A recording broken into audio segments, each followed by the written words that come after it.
I am very much so hoping that everything is okay. Continuing on with the, trend of last time where the recording cut out and we were having issues with the audio and visuals. This time, when I tried to open OBS, it needed me to reset everything. It is as if I had done just a fresh install. And it needed to be like, oh man. To determine which web microphone you would like to use. Which streaming account would you like to go to? Would you like to record your videos as you go along? Just... Oh.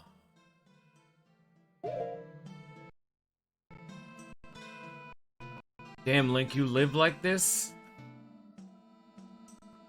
Alright. Also, but bonus points for when I clicked the go live button. I actually hit the T button and it immediately unrendered everything. So I went out of my way to, you know, walk around and do things like, oh, I watched the intro, I got hit, stuff like that, just to load this shit in advance, and then I hit the T button, so none of it mattered. How you doing, Mr. Ghostman? Hey, good on him. Anyway, I'm leaving. Now we got this, funky old light areas, but, I don't know what this dude's fucking problem is. He's super mad about it. Man. If I was a fucking fairy, where would I be? I'm probably over there, if I had to assume, honestly. Wait a minute. Can you do this?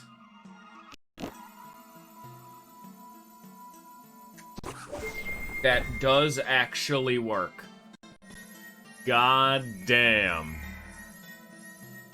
Science up in this bitch.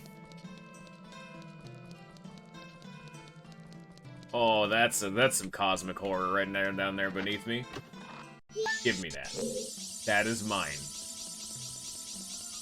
I have earned it. And now we go through this door, and then the game lags. Oh.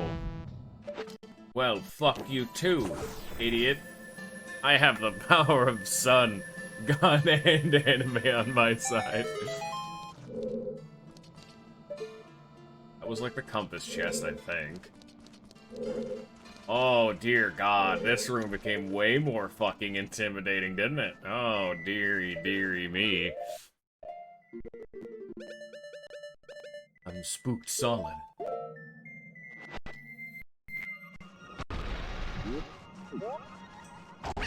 Off we go. Oh, God. Oh, dear God. I'm up here now. You know, 3D space has never been my specialty. I'm gonna step off. I'm gonna turn back on. Yep. You're gonna make me play the fucking Elegy of Emptiness again, you fucking bastard, you fuckman. Yeah. You fuckman. And then you put the thing onto there, and then, horror. Dude, I love drowning.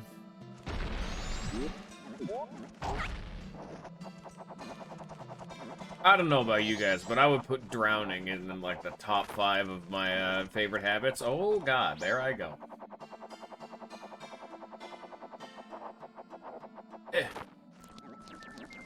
What's up, sexy?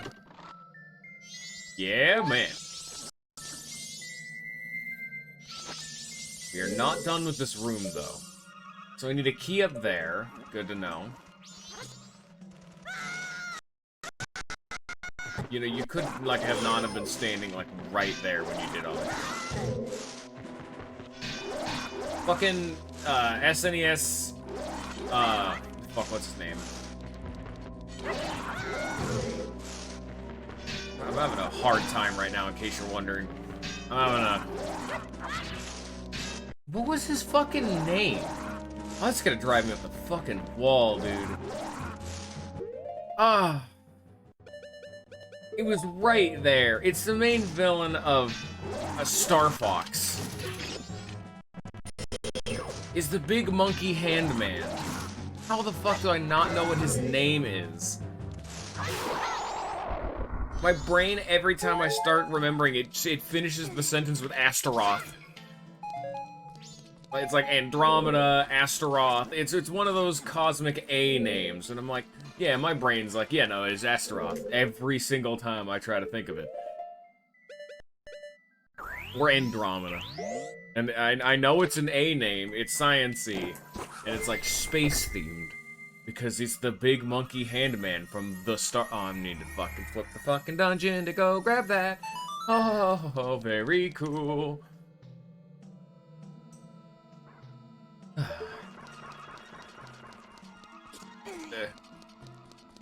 Okay, so there's a treasure chest in this hallway, but not here. How do I make it be? Is it down here, maybe? There is indeed another path, okay. There we go.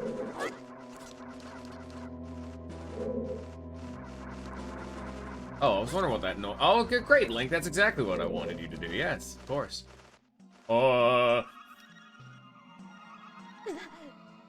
You know, this doesn't seem particularly I can't see fucking anything.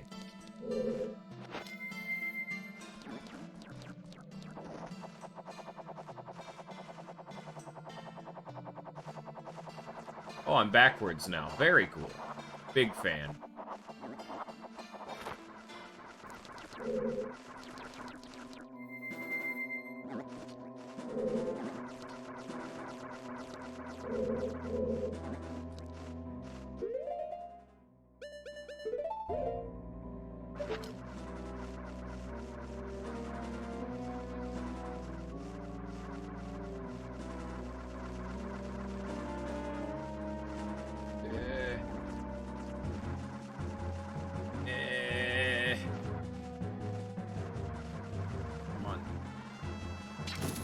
No, come on.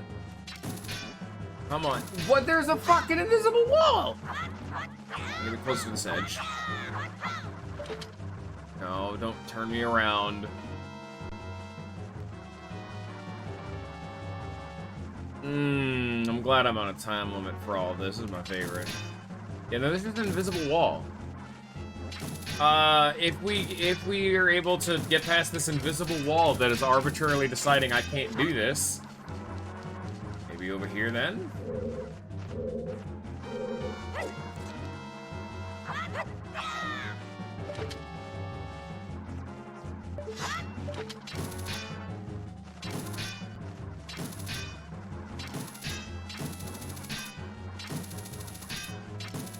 God, that is a fucking heinous invisible wall. Look at that. That's fucked, my guy. Wow. Let me up there, man. Okay, I guess despite that being a valid solution, that has not been deemed by the creators of the video game. I have been deemed incorrect and also cringe. And it has fucked my controls. Now I'm backwards again. Why? I don't want to be up here. I wanted to get off. I want off Sakurai's Wild Ride, please. Just a little bit. Just let me move and not have my camera be fucked. No, that's not right. I need to be higher. Thank you. No, let me off. Thank you. Oh, great. Yeah, I want to be backwards. Well. So, in case you're wondering, yes, we will be getting to the side quest today, once we finish the dungeon. I don't know about you, but I have a feeling this might take a bit. This is how you have to do it in the, Majora's Mask 3D to get that one, fucking stray fairy in the Snowhead Temple.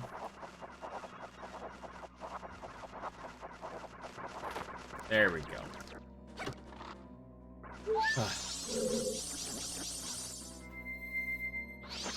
So the one that is upside down is guaranteed to be one. So I will need to revert the tower back to its original orientation. Why can't I move? You guys see how fucking slow I'm going? Why? Link, come on. Get your shit together. Link, move your body. Thank you. I love this. Turn the camera around. I can't see any. What is this camera? Yeah, gee, I have no what is going on right now. Just drop. I'm here now.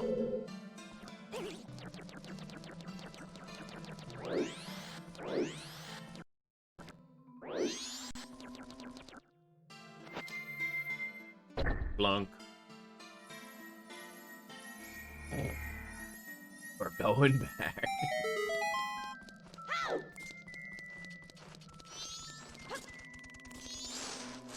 Pop quiz, Scion. I definitely know you would know the answer to this question.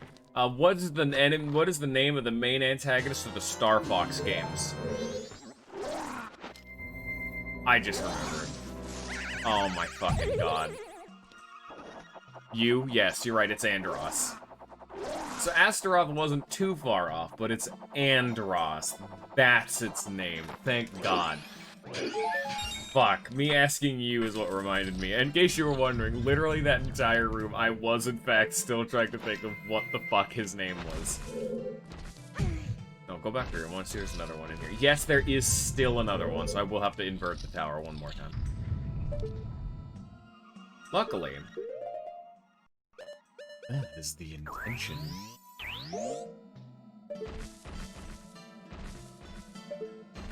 I don't know about you, but this doesn't seem too safe, what we're doing.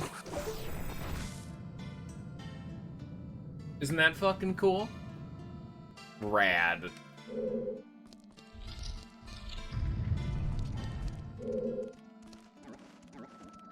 Oh, only that one room got inverted. Okay, fuck.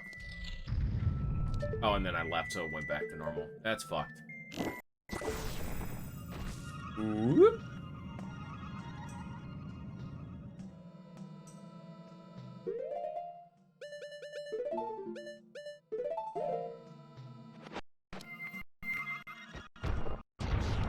Eh.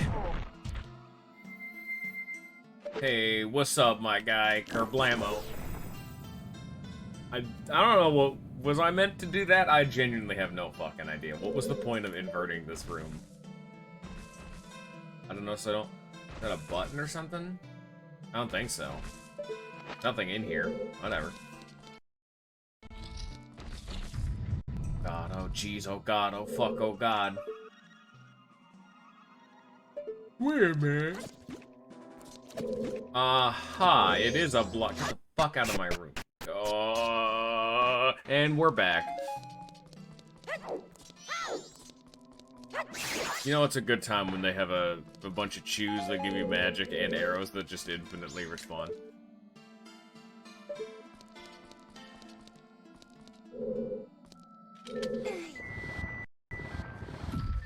It's one. I can already tell you it's gonna be one of these rooms. You push the block, you flip the room, you push the block a little bit more, and you just slowly eke your way over. And we gotta push it right here. We flip the room again. Oh. This is this room.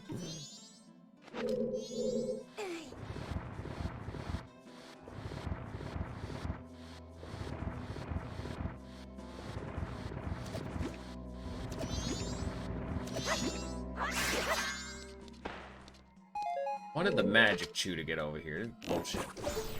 Flip the room again. Oh, can it not? Can it actually not make this gap? I can. And it... No, what are you doing? I wanted to go see stick up, not down. Fuck off. Snap back. Yeah, okay.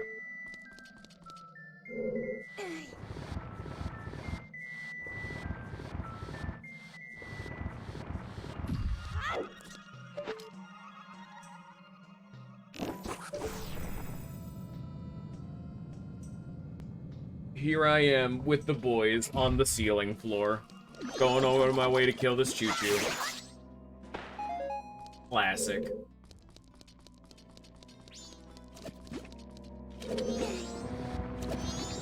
I'm on my way to ignore this choo-choo. Classic. On my way to not let the camera see Choo-Choo, and I'm gonna go wait for the other Choo-Choo to respawn because I want the magic that he's gonna give me.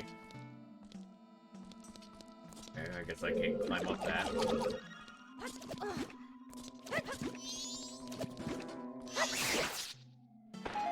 Nice. On my way into the How many times do I gotta teach this fucking lesson, old man? This is the 4th fucking Wizrobe fight. Jesus. Now there's like fire. Throw some shit at me. I wasn't in position.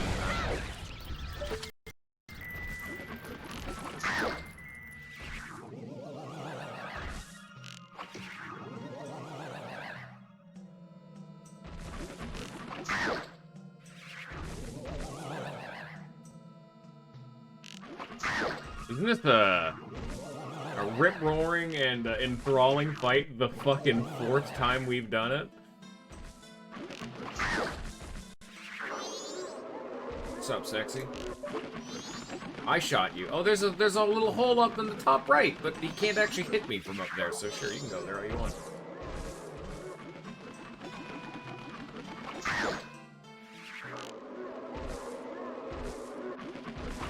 He's most likely to like, manifest in this, like, middle space. Because there's 3 in front of me. Like, I have just a death line. Yeah. Get gamered, idiot. Can you please, like, actually be dead?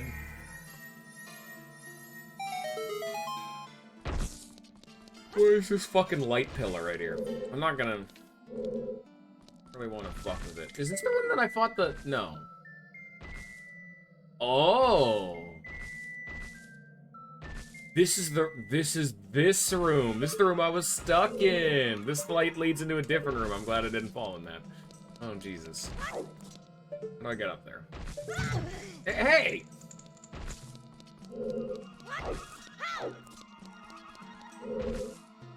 Man.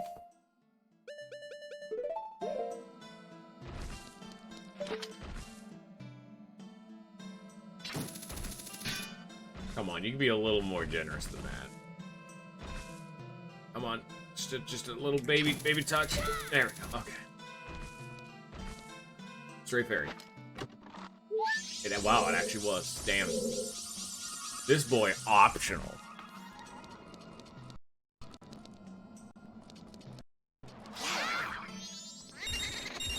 Oh, hello there, Mr. Poe. Where did you come from? Where did you go? I'm gonna go in the light room. This room sucks. I'm gonna fall into the fucking heavens. Yeah, absolutely. Okay, that just killed me. But it was cool though, let's be honest here. Come on, fight me, loser. Fight me.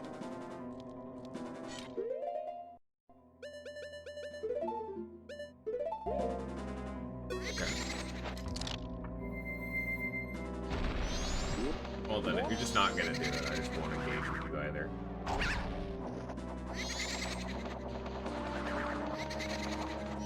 Fucking rude ass man, you know, all these fucking ghosts are very goddamn rude.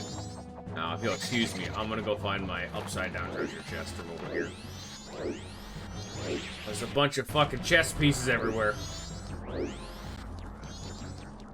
What the fuck? Oh, do I gotta kill these fucking things? Hello, game? Stop locking onto them, please. Stop. I want the camera to be oriented. Thank you. I don't know what the fuck these things are, but I ain't about to start touching none of them, especially when they're this optional.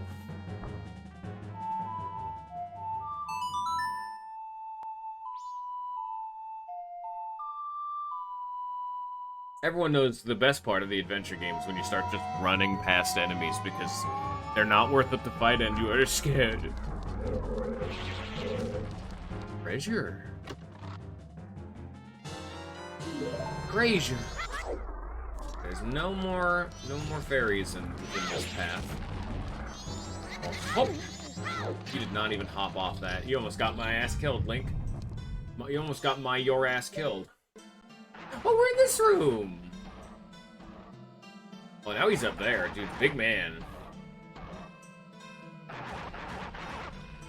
He's so cool, dude. That dude gets some. That dude fucks. Oh, we're back at the entrance. Pardon me, skeleton man. Aha, that's how you get to the top, and then I'll need to invert the... Do you not hit me when I'm watching a cutscene, sir? Later, loser.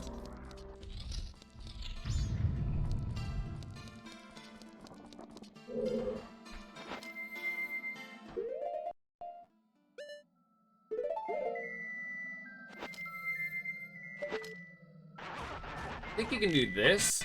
Yes, if you can smack two of the bombs into each other, they explode. Nice.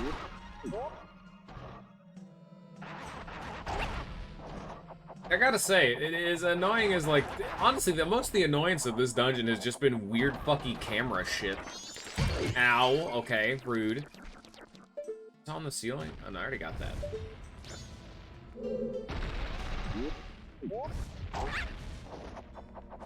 Yeah, it's just been jiggery and pokery from the camera angle being all fucked. Primarily. Most of the times when I got lost are entirely my fault. I'm not holding it against this dungeon at all. Like, this part of the dungeon is fucking so cool. I'm not gonna hold my stupidity against the dungeon. If I'm dumb, then it's my fault. I'm in this room now. Very cool.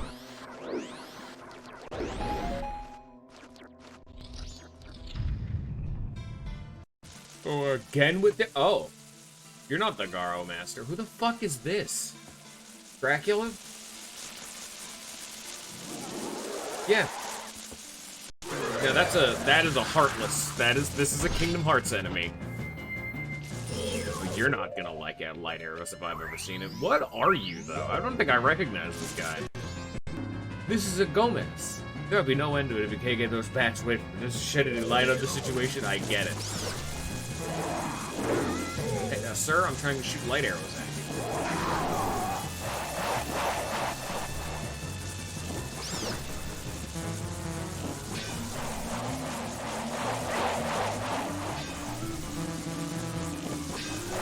Hey!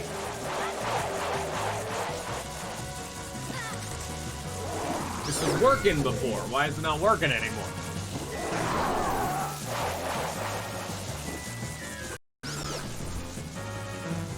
Oh, I'm out of magic. I'm out of the sauce.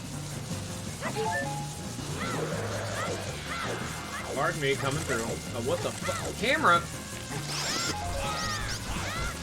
Alright, bats, you want a fucking tango? Come here. He's just made of bats. Oh, okay. Why is it sucking it towards me? Get away from me! Thank you. I need magic now. Fuck off.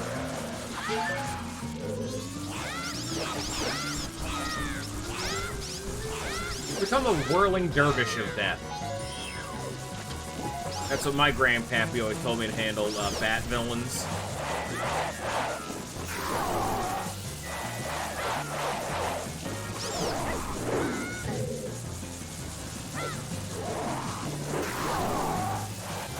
Gonna die. I don't only have so much magic, my guy. Light arrows are fucking expensive, dude.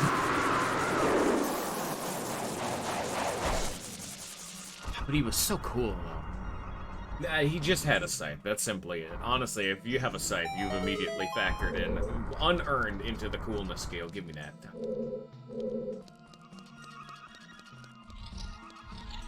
Hey. Money. Boss key. Nice. Now, how do I get to the boss key, like boss door? I think we're forgetting a step here.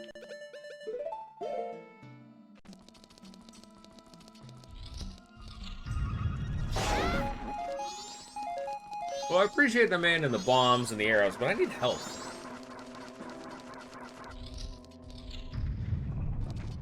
Back in this room. I can go back to the entrance and then, like...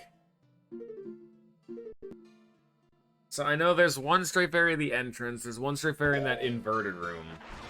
Oh, this is gonna start becoming problematic. There's probably one up there, if I had to get, because there's two more treasure chests in this room, none of which are accessible to me. So that'd be 3. I'm missing 4, so that's... we're getting somewhere.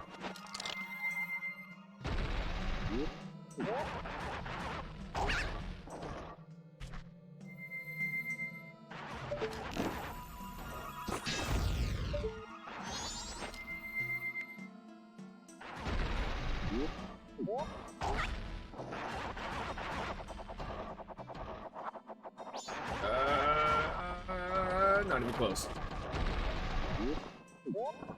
And that dude's just tromping around out there. You hear that, man? That dude's fucking just having a hell of a time. I don't think I can get back from here. Stop blocking on him. Thank you. Actually, maybe. I just need to get rid of you first. Need you out of the way.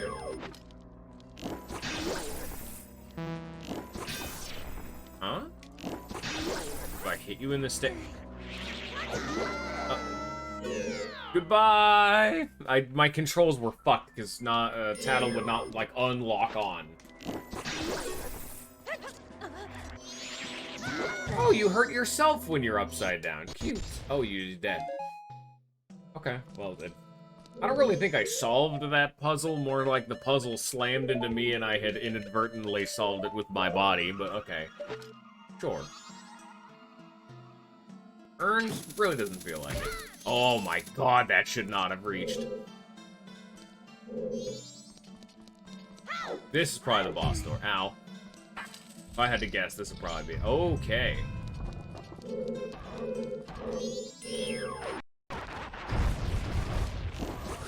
Getting aggressive.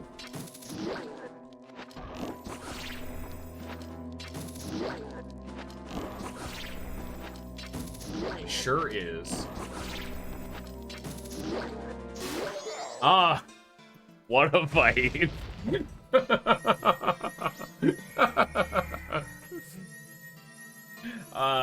Igor, only 2 of those in the... that's probably the same one, actually. It's just been inverted. Now he's, like, upside down.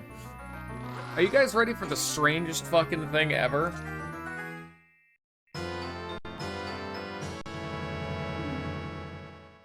You got a mask in this dungeon. So I can tell you a little bit about this one. The Giant's Mask was a mask that was originally, it went through, like, a lot of design ethos. I do believe part of this mask was originally intended to be... that's not very strange. We've not gotten a mask in a dungeon before. That's new. We've never had this happen before. But that's not all about it. You cannot use it anywhere that is not one room in the entire game. It just won't let you. You can only use it in one room of the entire game. I will tell you, it is the boss room of this dungeon. That's probably how you leave. Yeah, this is probably the way to the boss. There still is a fairy. I need to go, like, reset the dungeon and go... Okay, so yeah, I'd have to flip around to grab that. That's probably the final fairy I needed. Okay, let's go invert the dungeon real fast. Let's go grab all these chests. But, the Giant's Mask... It's a few different masks, but we'll say it's the Giant's Mask for right now, because the other one is actually one we haven't seen yet. In the original beta of this game, they were actually originally going to have Link have an adult's mask. Because in Ocarina of Time, you could go from, like, Kid Link to Adult Link. You know, it's just, like, the classic mechanic of the game. Well, they originally had in, like, beta footage and, like, screenshots that were put into magazines that there was going to be a mask that just made you Adult Link. But because of the way that the game has changed, originally you had to be an adult to use things like the bow and arrow or so on and so forth. But because you can just use those as a kid now, the adult mask doesn't really serve a purpose anymore. So they kind of repurposed some of those functions and animations into the Zora Link, actually. Some of the... because he has the same kind of... well, I guess we're playing the song again. Is that they repurposed a lot of those animations into Zora Link, and they replaced it into... they chopped up a lot of its functions into various masks, and so the concept of growing bigger was moved on to the Giant's Mask.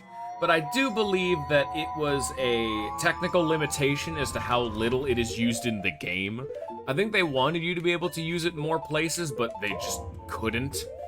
It is, a little bit annoying, but yeah. I can just tell you right now, the only place in the entire game you can use the Giant's Mask is this boss. It's the only time in the entire game, not even the final boss. You just can't. The game just doesn't let you. It is one of the most, like, technically useful masks in the game, and it is one of the only things that I will say that the 3DS remake did well. Because in this game, there's two different ways to fight the boss. You can either fight him as Link, or you can fight him at... Why is this, like, fucked? Why is this platform not over here? You gonna go the rest of the way, my guy? Okay. I don't know why me doing all the buttons isn't working anymore, but okay. Fuck it, sure, whatever. Come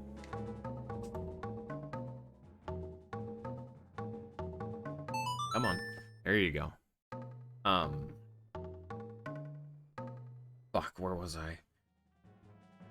Mask. Yeah, okay, so it's one of the few things that the 3DS remake of this game did that was, like, interesting. They actually changed where you get the Giant's Mask.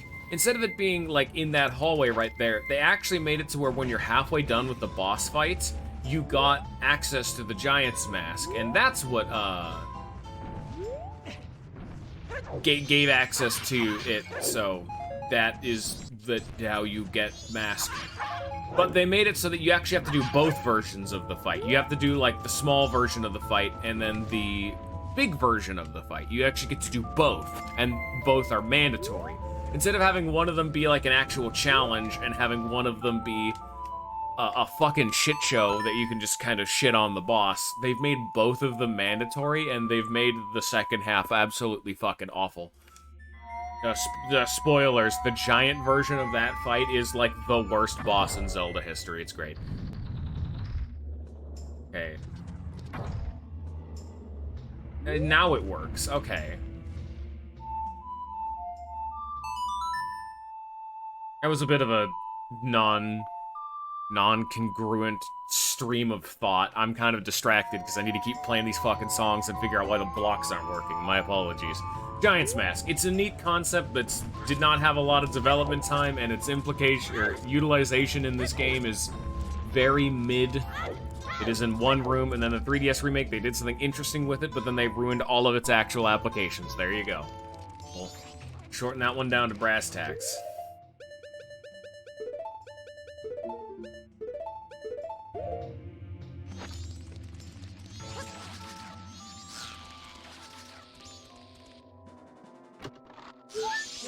Straight fairy.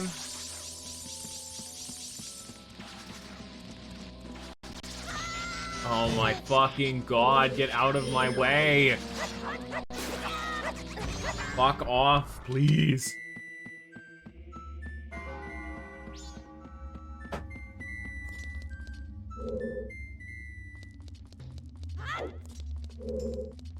I mean, it's the only... I mean, I know I keep harping on the game, but it is the only remake that, like... The dude who made it was straight up not proud of it and wanted people to forget about it. That's not a good sign in, like, anything ever. How do I get up to the... I know there's treasure... Maybe they're actually down, now that I think about it. Because they were up before. Like, he specifically had said he didn't want to do the remake initially, but, like, you know, he kind of got forced to. Which, that's... Anytime that you're just, like, when you have the creator of your game saying, I don't want to do this, and I wish people would forget that I had, is really not a good sign. Give me this. This is mine.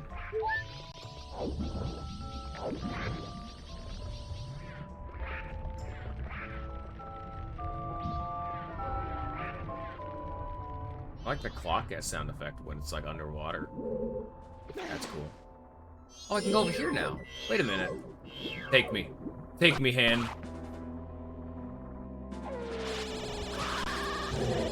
And I'm sorry I keep just harping on the... No, stop that. I'm sorry I just keep harping on endlessly about the 3DS remake being booty cheeks, but I mean, it's the same game that we're currently playing, but is the most, like, accessible version of the game, you know what I mean?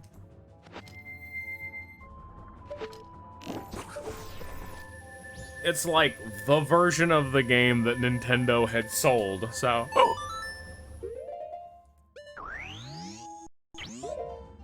And it's even further of a problem because the Ocarina of Time remake was fine. That game was phenomenal. Hello? Hello? Thank you. I didn't want to put the platform there that far away.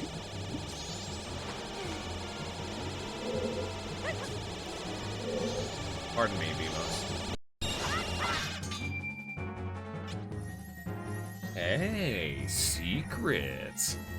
I didn't even know that was there. That's cool,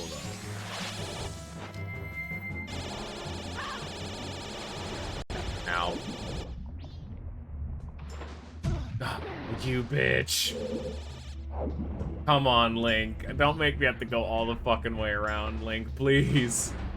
Link, just... Can you draw your bow in the water, please? I can make an ice platform.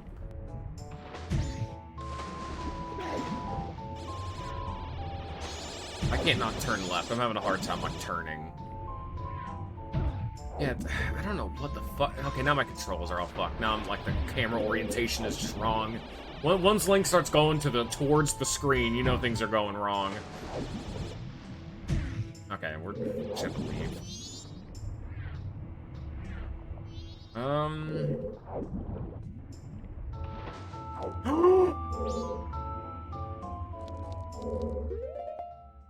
I was trying to leave. I wasn't. Oh my god, I'm fucking so cool. Yeah. I knew it was possible. Get the fuck out of my way, loser. Goddamn right, that's a stray fairy that I didn't even know was gonna be a stray fairy. How do I get into this middle section? Is there a chest here?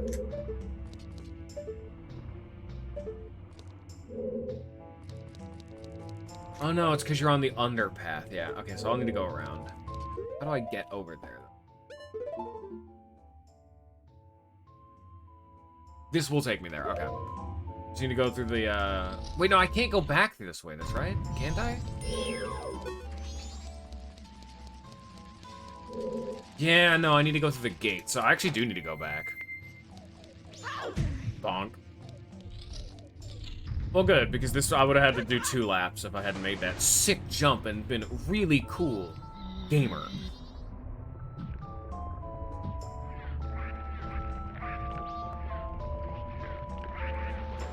Ooh, yeah, come on now.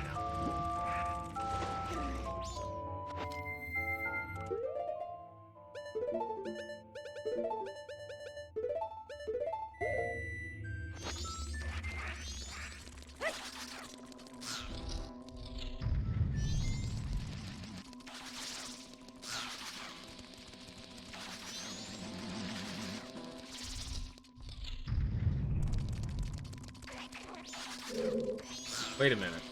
No, that's not right. How do I...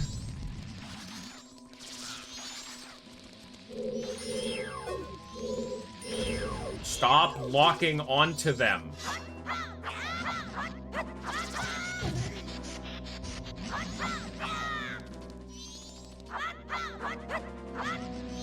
God, I fucking hate these things.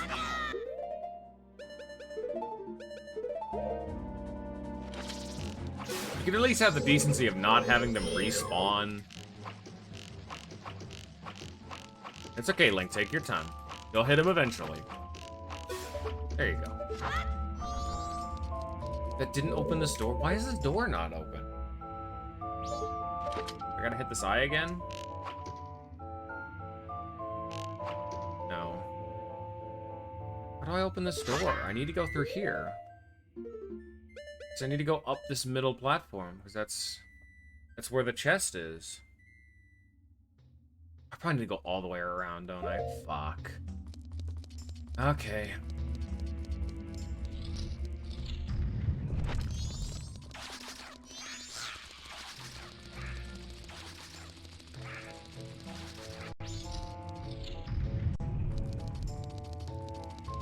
Thank God these puzzles are done. Fuck this. Oh, it's everyone's favorite room. Dude, we're back. It's ping pong room. Yeah, hello?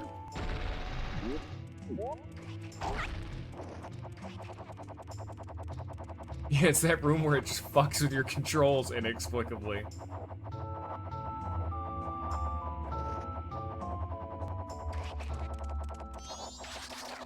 Oh, you fucker.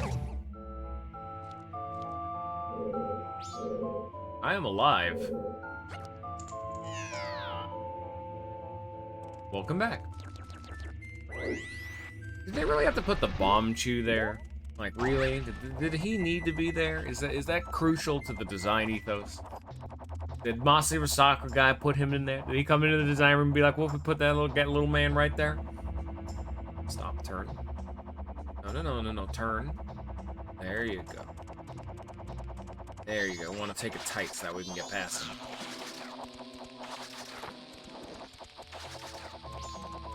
Is that his favorite bomb chew?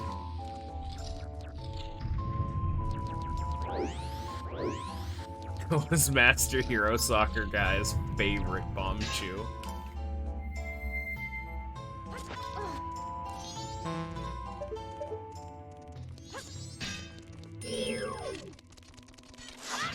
Oh, you bitch.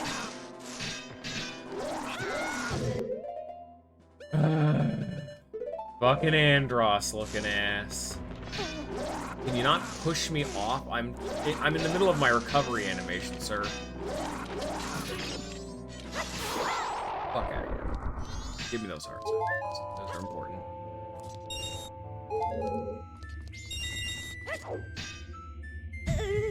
Or just don't do a roll. That's okay too, Link, I guess. Are we done? Are we done? Are we done? We're fucking done. Oh my lord. We can leave now. We can actually go finish the boss. Like, I gotta say, for as much of like as a trial this dungeon can be, the fucking boss, oh, it's phenomenal. I love the boss of this dungeon. It's so good. Yeah, I can give back the fairy mask. I sure hope they don't block my way up this ladder again. That'd be really unfortunate. Oh, they did the thing.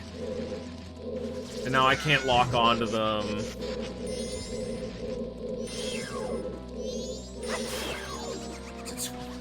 I guess I don't need to.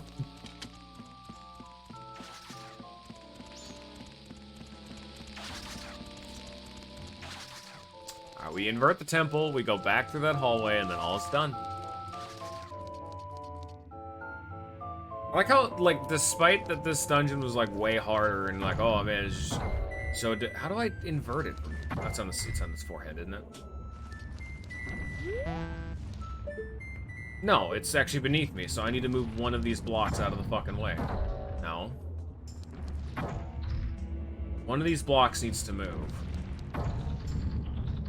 No. I need the middle block to move. Yeah, I get it. You don't need to show me every time. There we go.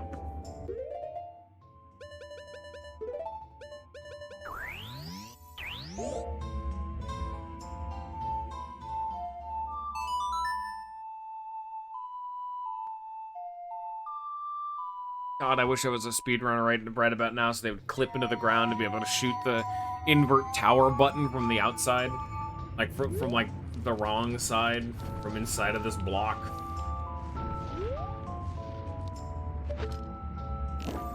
And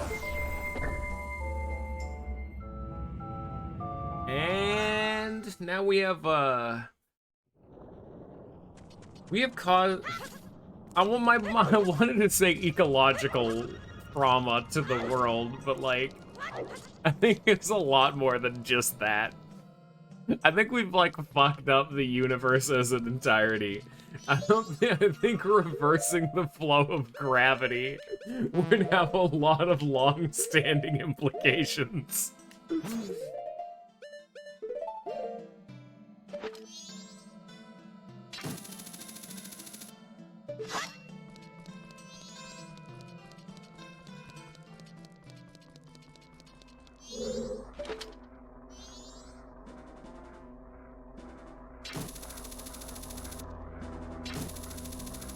Nice. Alright, off we go. Yeah, that'll be fun. Bonk. Oh, okay. Don't go up there, I guess.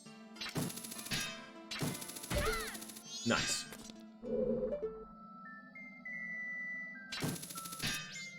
Okay.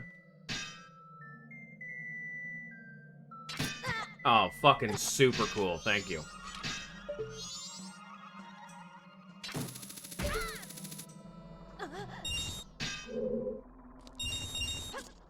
Oh, that's the boss door. What's up, sexy? Oh, that's fucking so cool. I didn't even know this is the mini boss room. The boss room is the mini boss room, but inverted. Fuck, that's cool. Shit, son. All right.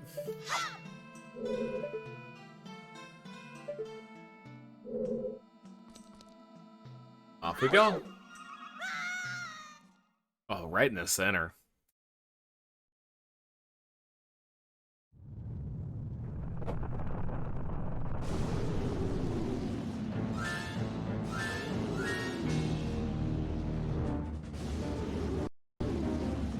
Giant masked insect twin mold. So what you can either do is you can either fight him traditionally and do like this, like an actual boss fight, and you can just pepper him with arrows. See?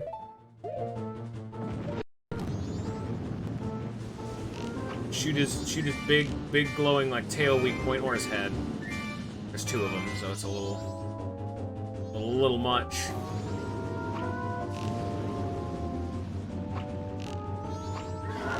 Yeah, you gotta fuck him up. So this is how it is you do in the 3DS version. You have to do this. They actually, now that I realize it, in the 3DS version, they like got rid of all of the sand, so it's like extremely easy to see. Oh, I'm out of arrows. And then if you wanted to get more arrows, you have to wait for them to do shit like that, like destroy these statues off in the distance to go grab them, but now you're like susceptible to the boss. Oh man, that's all dangerous and all that kind of shit. That's all fun. Or you could just, we are now fighting what might be the easiest boss in the entire series. For how much of a pain in the ass the Stone Tower is, this is now Beatdown City. This is just a cathartic, you just start hitting buttons. But fuck it, no need for thinking. You just, big man. Come here, you. I can't lock on when you're in this mode, apparently. You just start swinging. You just start swinging. I can't see anything. Yeah. Yeah. Yeah. Okay, I need to stop doing that. I can't see shit.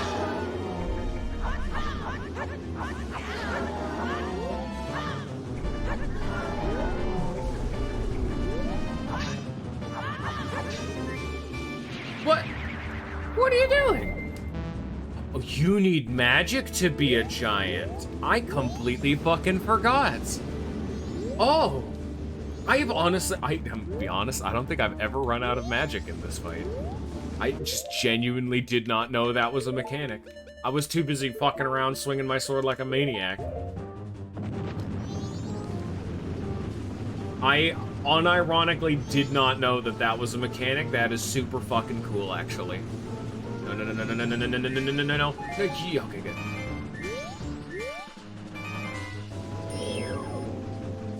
That's actually super neat. I didn't know that. I thought this was just a freebie fight.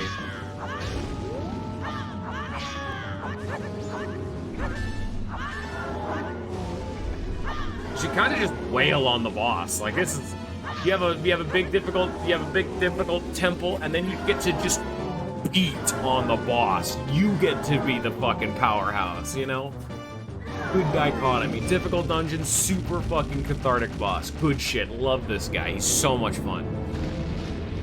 Get to just fucking wail on him.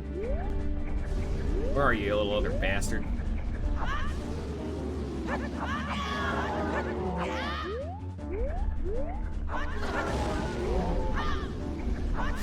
See, it's like really easy when you actually like aim and don't just mash. It's really easy. In the 3DS remake, that second phase, you actually can't use your sword. You instead have to just punch them to death like you're fighting with a Goron. And it is such a strange system. Like, they remove your ability to swing your sword.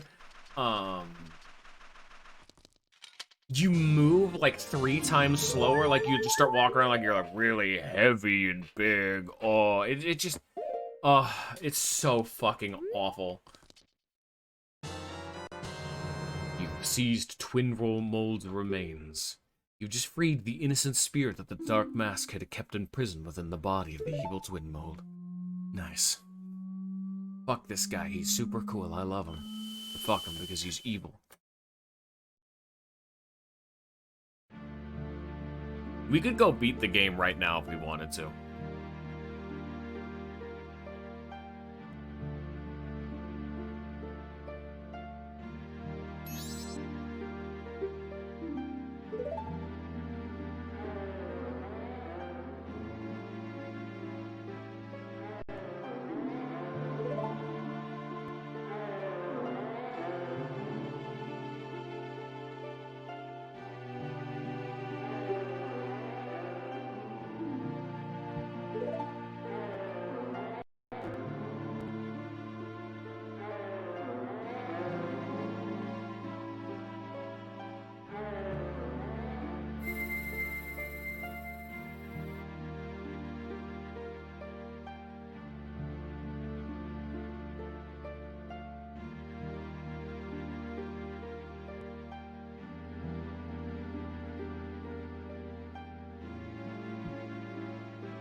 You know, I don't think the stuttering does anything for this cousin. Hello?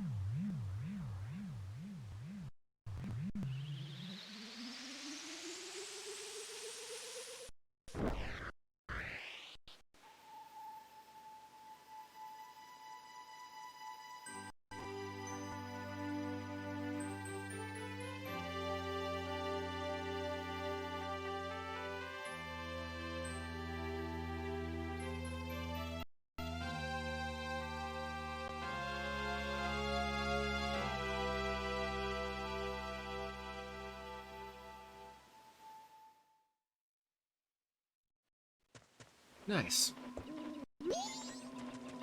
Now let me go turn in these stray fairies and then see where we're gonna go. Get out of my way. See where we're gonna go from there. But you can see just how fucking absurd the amount of pieces of heart there are. Because assuming that I have none, there'd be 4, 8, 12, 16... 4, 8, 12, 16, 20, 24, 28, 32, 36 more fucking pieces of heart. That is goddamn insane. There is so much fucking small bits of content that I'm just missing out on.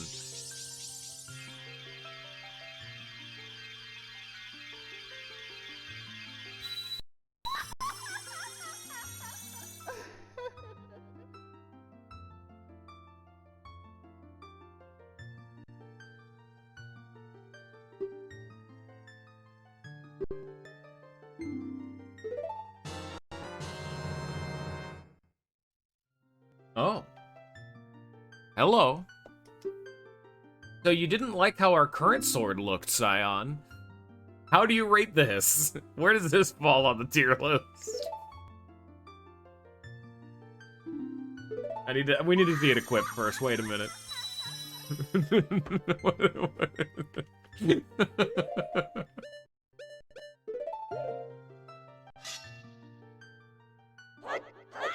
It reuses the animations from the Big Oron sword in Ocarina of Time. Where you have to actually swing it with the C-stick. It's super weird. You have to actually waggle. But it's a fairy sword, dude. What, do you not like fairy swords, dude? It is a rose theme for some reason. What do you mean you don't like your swords to be like a weird, translucent, neonish, dim purple and pink with like fucking neon dark green accent and black accent color? Yeah, but this hits it even harder than the Gilded Sword. This is your I just want to kill things button. It's a pain in the ass because it has to take up an inventory slot, though. That's not how it worked in Ocarina of Time. In Ocarina of Time, you could just equip the Bigoron sword, but the downside is you can't use a shield. But fuck, dude, it's got range and it kills.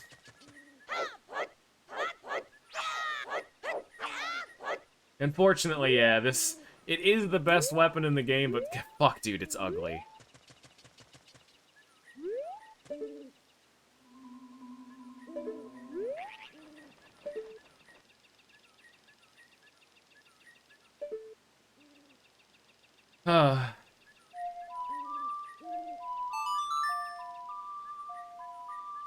Was there anything else I wanted to do? Not really.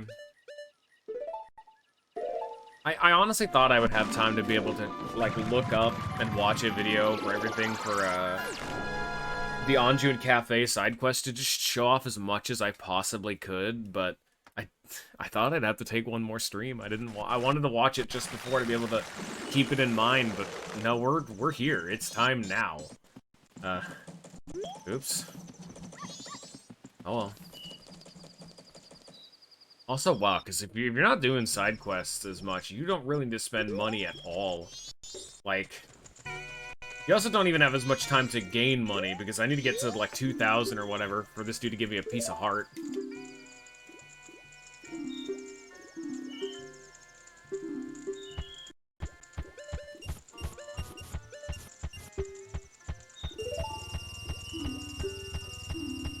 $1,290. Yeah.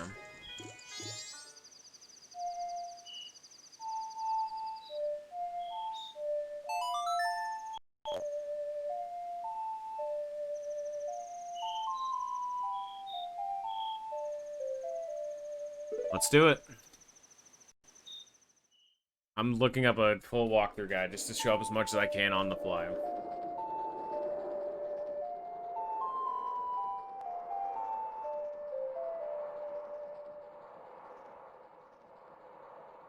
Yanjun Cafe quest. Fuck, dude. Okay.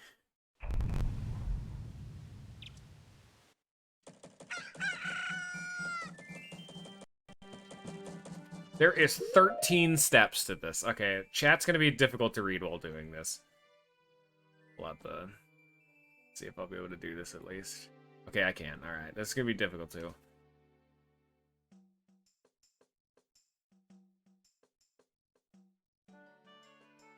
Okay. Okay, yeah, this seems like a decent one for it. It's ZeldaDungeon.net. Hopefully it won't be like a fuck version. So you need Epona's Song, the Hookshot, the Garo Mask, the Romani Mask. So you need, like, the Garo Mask and all that shit to be able to fully gain access to Ikana Canyon, along with the Hookshot. And you must not save the old woman on the first night. This is gonna take, like, an hour, apparently. Okay. Day 1, 10 a.m. Alright. So this is so you talk to Lady Aroma. So let's see here. Go to the mayor's residence in East Clocktown. Inside, enter the door to the right and speak to the large woman. She's Cafe's mother. Her son has recently gone missing, and you're just so dashing and admirable that she hires you to go find him, giving you the Cafe mask.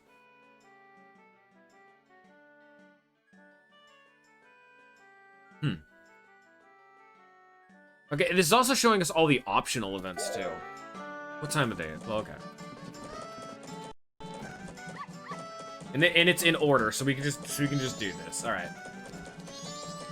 So normally what we so I'll just do all of them. This is gonna take a while because apparently in the 3DS remake, what they actually did do that is very nice. The Song of Double Time doesn't just shunt you forward to the beginning of the next day or the night of the next day. It lets you actually pick a time to go forward to. You know what I mean? It doesn't actually like give you an arbitrary time. You get full like control, that is nice. Like, hey man, there's some quality of life features that the Majora's Mask 3D remake did, but there's a bunch of stuff I haven't even talked about too. Like they cleaned up a lot of the grime, they've gotten rid of a lot of the fog. A lot of this game's like dark atmosphere is kind of just ruined. Like in a lot of the boss fights, it's super bright. In a bunch of the areas, it's just like inexplicably vibrant for like no reason. Like, this room is clean, despite being in the 3DS remake, despite clearly having, suspicious-looking stains on the wall. It's a toilet.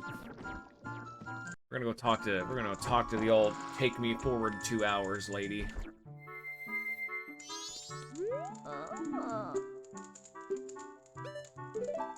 This is what happens if you do it without the Carnival of Time. Stars supposed to progress. Huh? Yeah, I was listening.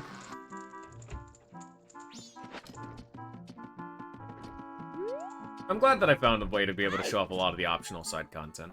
So we'll just do this straight from the start. Hello. Okay, man, don't be rude about it. I think this is the mayor's office. It is not open until 10. Okay, we get to wait a little bit. There's gonna be a lot of waiting.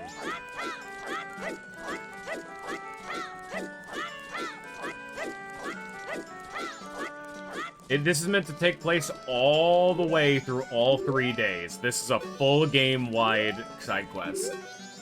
This is meant to be like the primary side quest of the game. You're meant to figure this out as you're going through an entire full playthrough kind of thing. You know what I mean? Get out of my fucking way!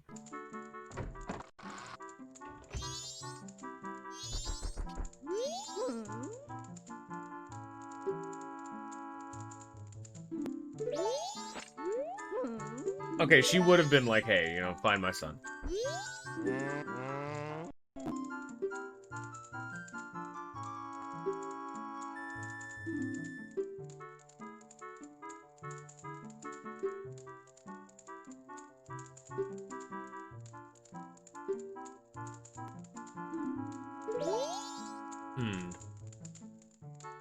Oh. You can enter into this back room, which is where Madame Aroma and Cafe used to live. And this...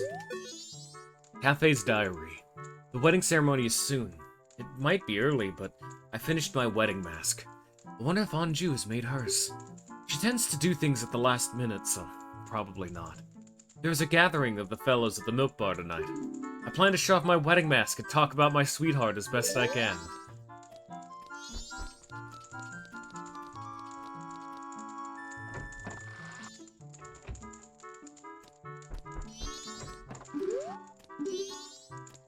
And at 11, he walks in.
Alright.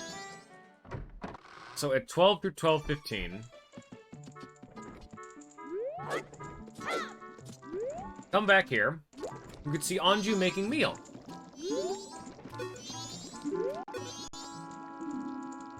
You don't talk to me? Don't be mean, Anju. Anyway, I'm gonna go talk to you here. Now let's see in here. What's going on? Is this another diary I see right here? Granny's diary. It was my granddaughter who cooked again today. Putting that to the lips shortens the life. I thought of a way to get by without eating. I'll try it tomorrow. I just hope I'm not caught. My daughter's cooking will kill me. I'm gonna try to not eat it. More information to follow.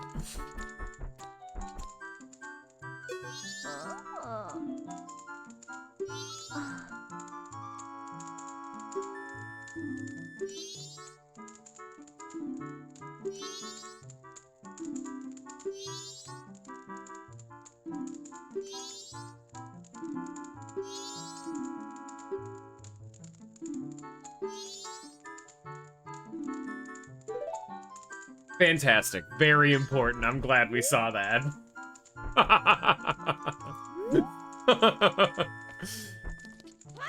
So at 2:10. This is gonna take a bit. Okay. Let me. This gives me a chance to read ahead a little bit.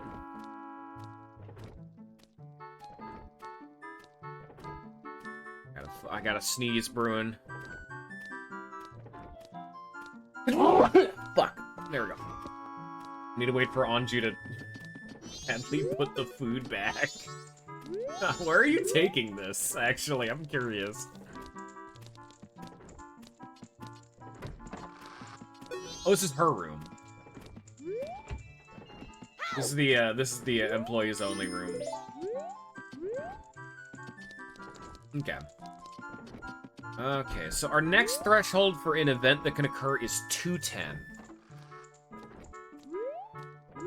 She came back out, okay.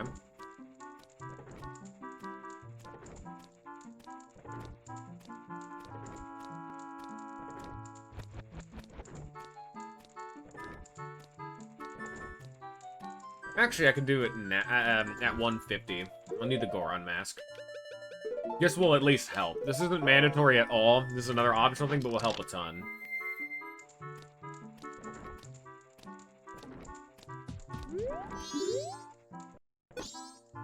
Look at the stock pot inn. Have a reservation? Yeah, I do. Mr. Boulder, is it? Yeah. So, not Link, but Goron Link has a reservation. What? Room is our knife chamber. What? You get a room key. You're not sure why, but you apparently had a reservation? It is fortunate. Alright, sure. Also, why is it called the knife chamber? What did you mean by this? Oh, the postman. This allows you to get into the stockpot inn at night without needing to use the deck of flower shit.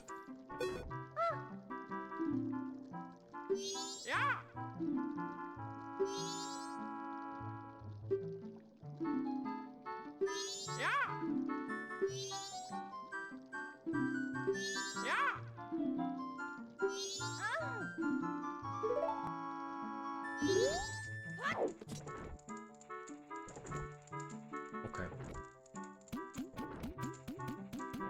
You alright? No? Okay. So, no, we can also show this off, because our next threshold is 4 o'clock. So which one is my room? Apparently this one, I do believe. Yeah, this is the knife chamber. This, oh yeah, because we have access to this room, we'll be able to also be able to see a cutscene. Because we got the reservation, we get $100. And if you notice, what the fuck is this? It's a ramshackle inn. Is this room first class? You can hear what's down next door's crying out loud. Well, whatever. Just stay for free. So you can hear what's going on in the next room from that spot. Interesting. And then because we have time to kill, because the next one is at 4 o'clock, so we have 2 hours to kill. Oh, 3 now. Or, 1.5 now. I'm gonna go get the 100 rupees up here. So that's another really easy to get 100 rupees whenever you reset the day. You can just talk to her as a Goron to get that every day. If you ever need just an absurd amount of money, there you go. I mean, we kind of do. You know?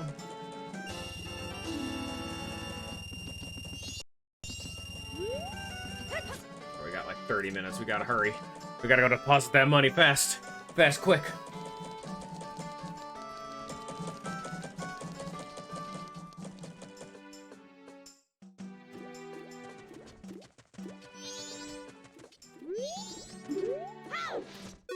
A lot of the stuff that I'm showing off is entirely optional, but it's just more context. Like, I did not need to show off Anju delivering her the food to her grandmother, and then her grandmother pretending to be senile as to not eat it. That's just extra flavor. That's some extra context that's just fun. I didn't need to do that, but otherwise we'd just be waiting forever, you know? It's fun. I like it. I didn't know about it. That's fucking fun. I like it. But this game is just utterly chock full of these kinds of scenes.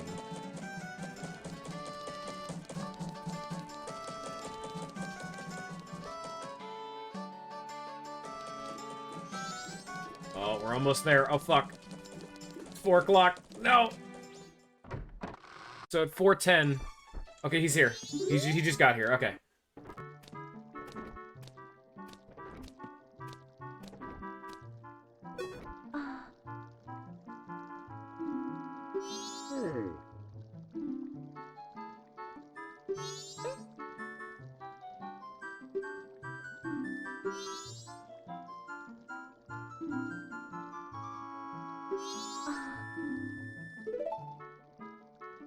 We stole this guy's fucking reservation.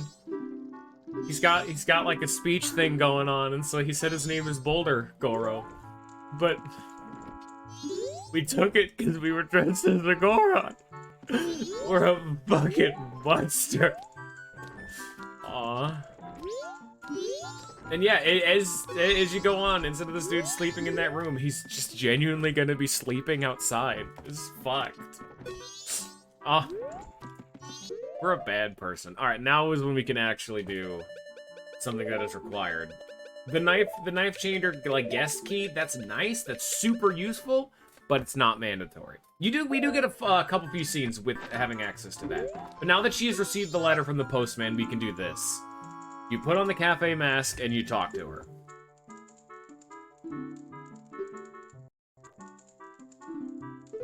So now we have to wait till 11:30. Just that's when we come to talk to her at night.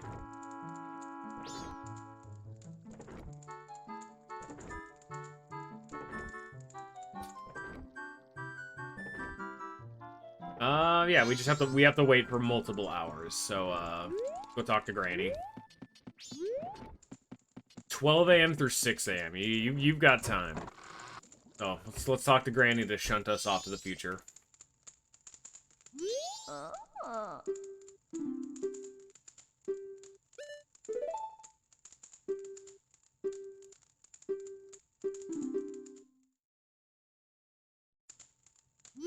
You know what? I'll ask because we're at the final part of the game. Do you want me to just start reading this shit aloud? Do you want me to start like actually voice acting this, Scion?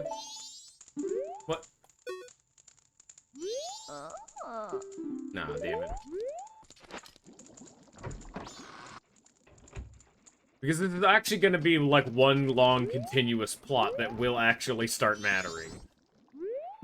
Unlike a lot of the rest of this game where it's kind of just random incidental dialogue that you can pick up as we go along. It's good, but this is like an actual continuous narrative.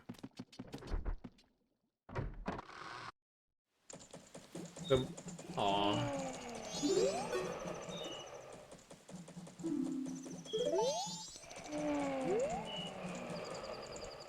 A bad person.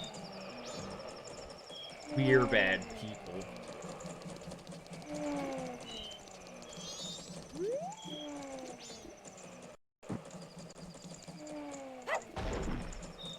Well, I'm the pilot, but you're the viewer, and I'm trying to make this a better experience for you.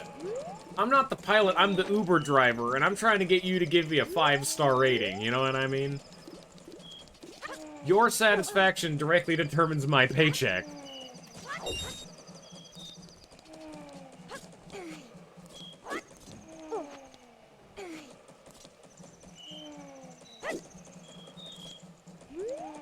Yes, we just get to fuck around for, like, 3 more hours.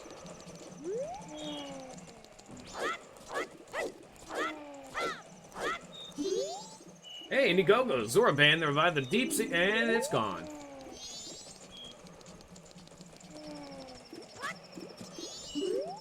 Wow. You know what? I'm not surprised. Like I said at the beginning of the stream, for some reason when I started OBS today, like how yesterday we were having some issues with, test. We saw that at 11, that was sent at 11:16. So it'd be whatever time for you, 16. Okay. But no, that's actually an issue we've been having, is, since I opened up the stream today, like how yesterday I had an issue with it not registering my audio, the screen froze, you know, it fucked up my recording. Today, it started doing the prompts like I had just done a fresh install of OBS kind of thing. It's like, which account would you like to stream to? What's your webcam? And a bunch of shit like that that you do on a first install, so I had to set up like a bunch of my shit all over again because it lost a lot of my settings. It was really fucking annoying. So it might have actually turned off my low delay mode even. Fucking OBS.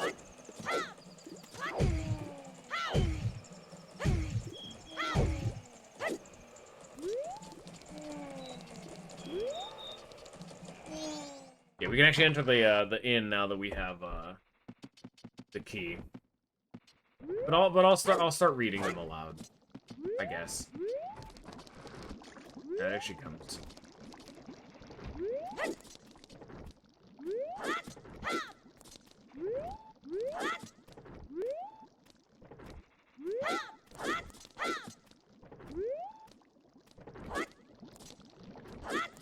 I want to get on this damn table so badly.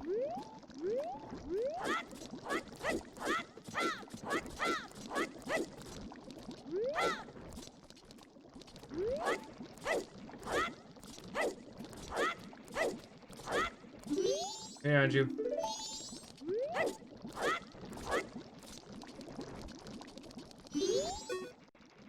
I'm sorry to trouble you late at night. It's about him. F.A. I received a letter from him. Strange, isn't it? Getting a letter from a missing person. But there's absolutely no mistaking. It's from him. It's clear to me. Please, here's my letter. Please, put this in a post box. When this is delivered, when he receives my letter, you should be able to meet him. Please tell him that Anju is waiting for him. And please, after you've seen him, tell me how he looked. I'm scared. I can't go. Can I ask this of you? Thank you very much.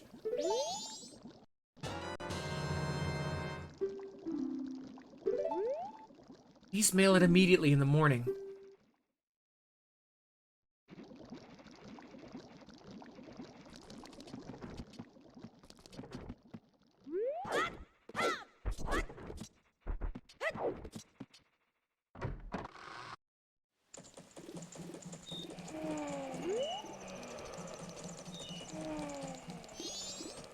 You could put it in any post box, but I'm just gonna use this one because it's easiest.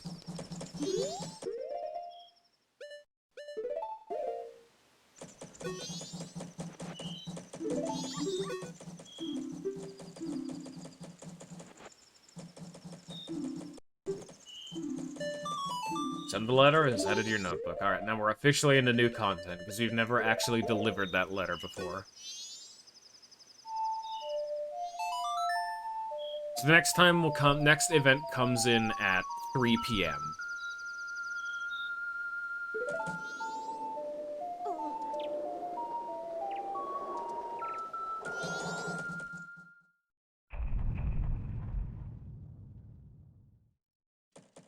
So you get the letter from her, you deliver it to him, and you have to wait for the mailman to start doing his rounds.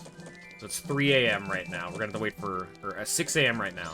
We have to wait for 3 p.m. in the afternoon. We're gonna go talk to Granny to speed up time.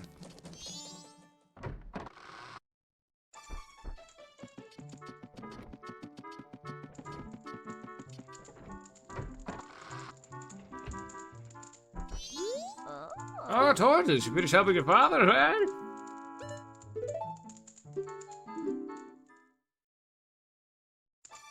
Forward 2 hours, so it's 3. We need to be there before 3, so we'll stop a bit before.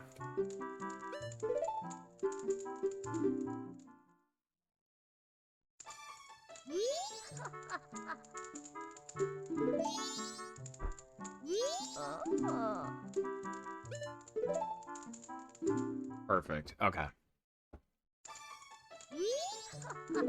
A little bit, yeah, we'll have to do a little bit of waiting. I don't want to get any closer, because it'll start, because if we shunt off to 2, it'll be 2:30, and then that'll be a little too close.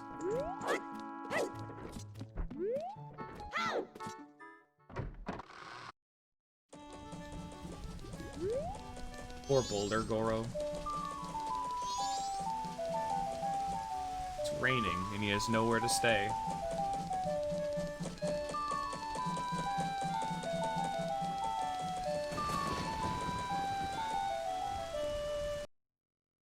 Yeah, so like I said, at the beginning of every cycle, you get actually a hint about where this guy is. Sounds, shared games. Why the fuck did that make a sound notification? Wow. OBS isn't even suppressing noise notifications anymore? Fuck me, dude. Scion, shared games are now available for you to play. Scion, yeah, no, it's fucked.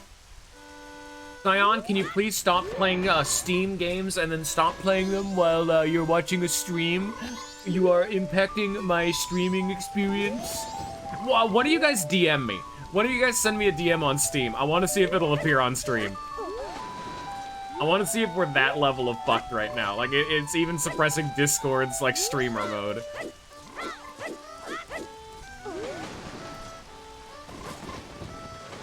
Because we still got an hour to wait, and this will be a fun side quest.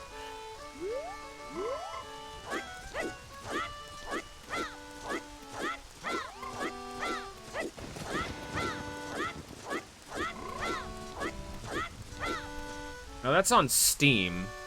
Thank you, lag. Really? I shouldn't have asked.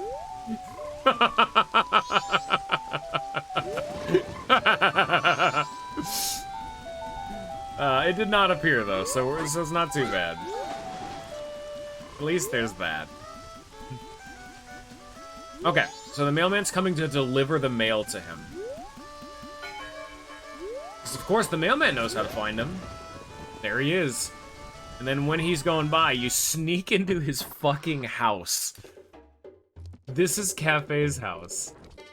If you notice, this is actually behind the, I think you can see...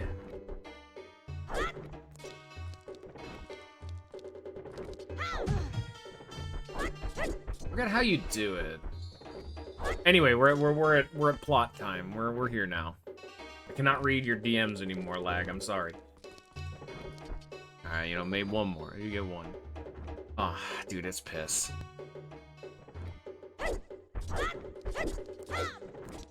So we snuck into Cafe's fucking house while he was away. Green hat, green clothes. Anja wrote about you in her letter. Seems you're looking for Cafe. Can you keep a secret? Anja trusted you. I shall also trust you. I am Cafe. Cafe we're looking for is an adult. When I look at you, I just see a child. I was turned into this by a strange imp wearing a mask. But I'm not hiding because I look this way. When I was turned into this, I went to see the Great Fairy in the shrine near the North Gate. But on the way, my precious mask, a wedding ceremony mask, was stolen from me by some prancing man with a grinning face. Well, you're just careless. You're like my partner. For my wedding ceremony, I was quite happy. I was targeted because of what I'd been turned into. Aw, my. I pity you. I know Anju is worried, but I can't go out yet. I made a promise to her that I would bring the wedding mask and greet her. This pendant, give it to Anju.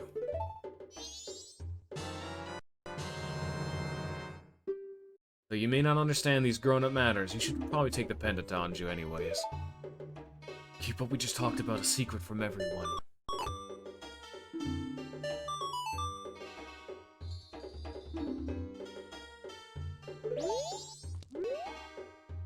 Things that get stolen in this town always make their way to the curiosity shop. I'm waiting for that to happen. Stand on that crate and peek into that hole.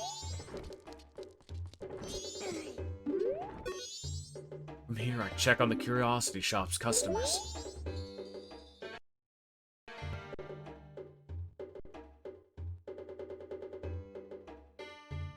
Nice.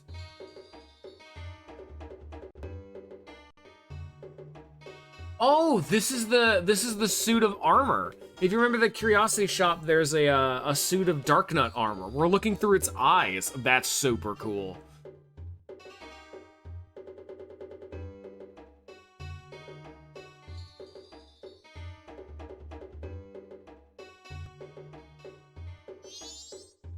Yeah, it will definitely appear. I'll be waiting for when it happens. See, he got his mask stolen. He's waiting to find the guy to huck it, you know? Alright. So the next required event is give the pendant to Anju.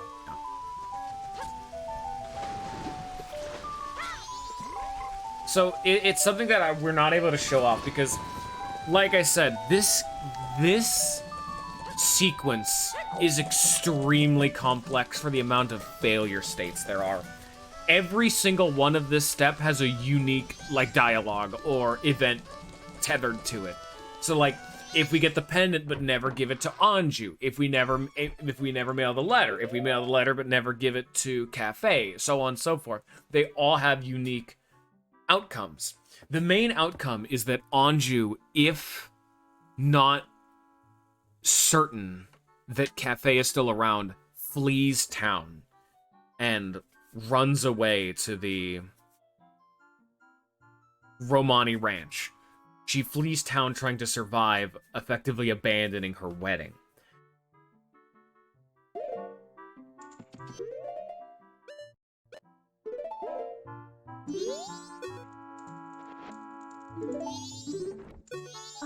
Oh, did you meet him? Huh. It's from Cafe. Thank you very much. Your face looks so happy. This is added to your notebook. I've decided to wait for him. I've made my promise. I'm fine with this. I believe in him. So now that we've given her the pendant, Anju won't run away on the final day anymore. She will now stay here and will be willing to go down, even if the moon were to fall, waiting for Cafe. So 9 p.m. Okay. The next threshold is 9 p.m. Okay, so we will actually be able to see this cutscene. This cutscene coming up is the main reason why you want the room key. This cutscene is exclusive to if you have the room key. And this cutscene will change a ton. Namely, if you've given Anju the pendant or not. So now we need to wait for 2 hours.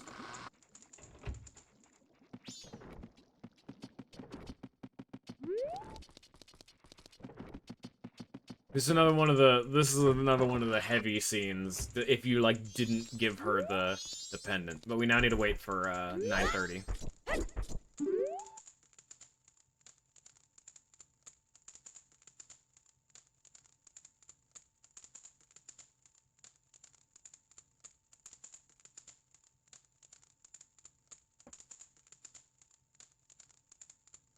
I'm also reading ahead just so I don't miss anything.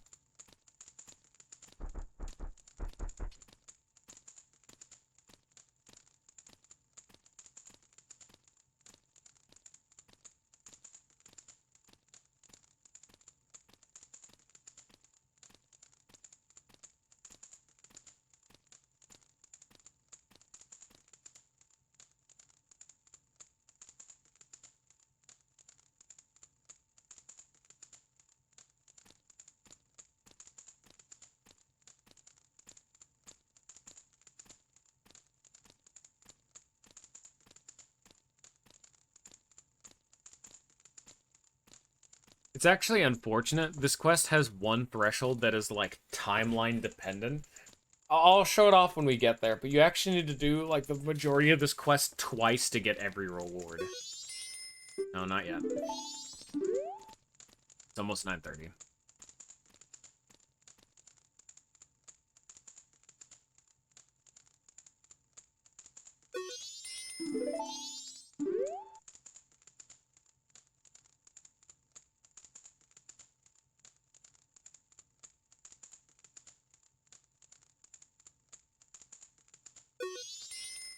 See, everything was falling apart.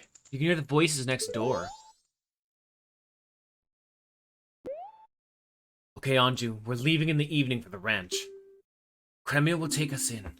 She is your best friend, right? I wonder if Cafe is really at Cremia's place.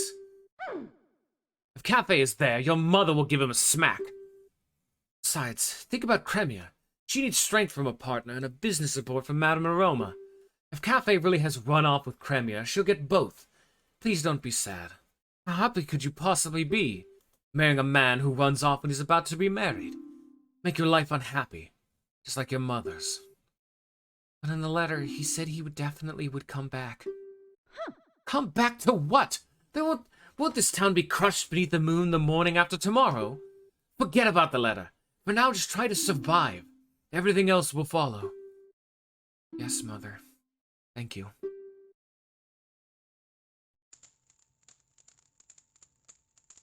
So there's a lot of context that we're not able to glean from that. Like, Anju will be way more depressed and will be more accepting of that. So, that is Anju's mother. It's at 12:30, so we have to wait another 3 hours. So, there's a lot of those scenes that I won't actually be able to show off because a lot of them are dependent on fail states. But that is Anju's mother, and she really doesn't like Cafe because, you know, he ran off without her. So she's trying to get her daughter, Anju, to see sense, you know, just to stop waiting for a deadbeat man, you know, someone who's, like, worthless, isn't actually gonna show up. And it's locked. Oh, I need to go into Curiosity Shop itself. Okay. A lot of the context for that is we can't actually see, but you can learn about it, that the reason why Anju's mother is so stubborn about it is that, she actually had a similar event happen to her when she was younger. Anju, I don't think it was Anju's dad, but one of Anju's mother's husbands did something similar where they just ran off before their wedding. They just abandoned the family. And that has made Anju's mother a lot more bitter, jaded, and less hopeful towards, like, actual love, you know what I mean? So, she's trying to get Anju to see reason so that her daughter won't have to go through that same kind of pain she did. You know what I mean? Trying to alleviate that and to make her actually see reason that he's a deadbeat. He doesn't love you. He ran off with Cremia. Because it's actually another thing you can pick up. Cremia, from the ranch, has a crush on Cafe. Anju, Cafe, and Cremia are like a trio. They're a big set of friends. But Anju's the one who got with Cafe, and Cremia has had a crush on him for a long time. And so the common theory is that, yeah, Cafe must have just run off with Cremia. And as like Anju's mother said, that's a massive boon to Cremia. Getting the financial support from Madame Aroma and getting the help around the farm. That's just win-win for her. Why wouldn't you want to be happy for her?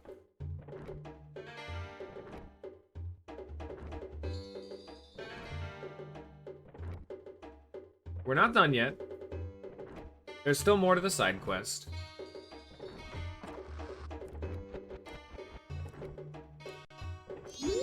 Hey, how you doing?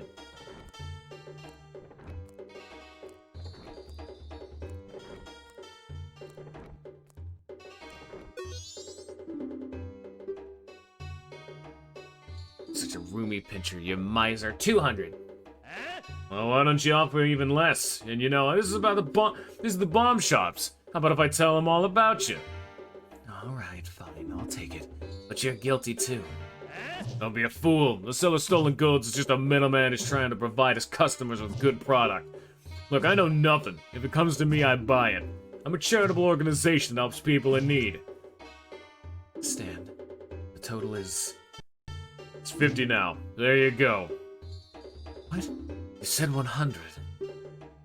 Oh, so you don't want me to take it off your hands. Wait, it's a deal. It's a deal. So you can actually see Sakon show off and peddle the goods.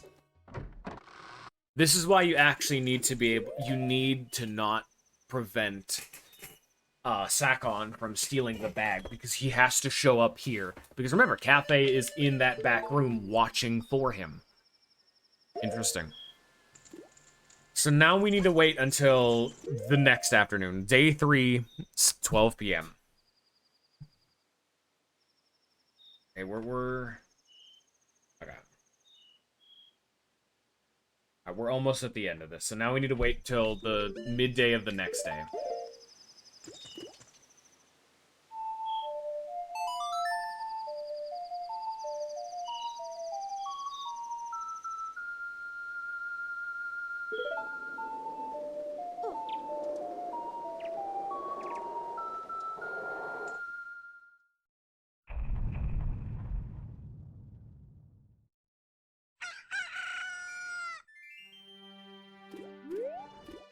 Yeah. So let's go talk to Mother or Granny to be able to make it 12.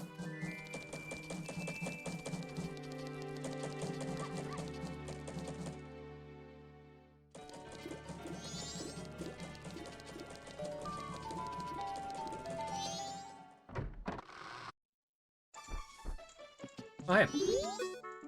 I'm sorry, we're gonna be taking refuge in the evening like the others. You should run too. Seems like it's gonna fall tomorrow morning.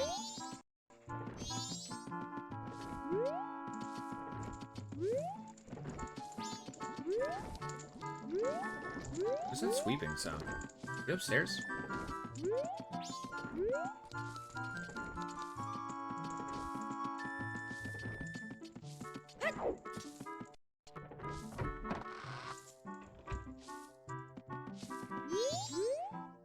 I decided to wait for him. I've made my promise. I'm fine with this. I believe in him.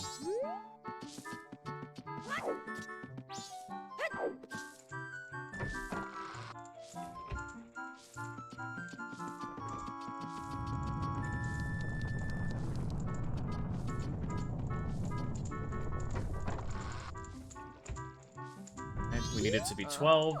This is when shit starts... Oh, fuck. She's not gonna let me do it anymore. What'd you say, though? Oh, Tortoise, are you ready? It's been a long time since we've had a picnic at Romani Ranch, hasn't it?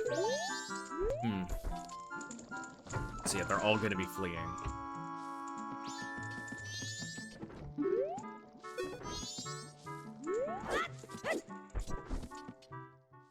It's unfortunate that this is gonna be a bit of a wait.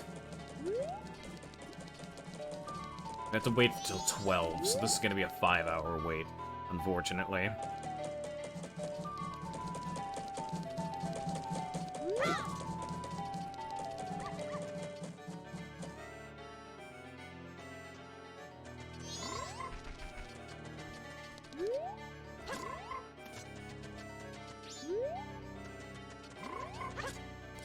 Random small detail that I've noticed is that you can actually see these red rupees that are back there. They're actually slowly being washed down the drain. I did not want you. Get the fuck out of here.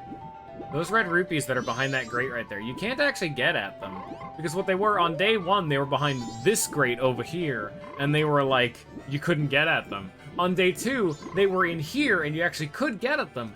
Because I didn't get them, it's now day 3, and they're now washed behind this grate, and then you again can't get at them.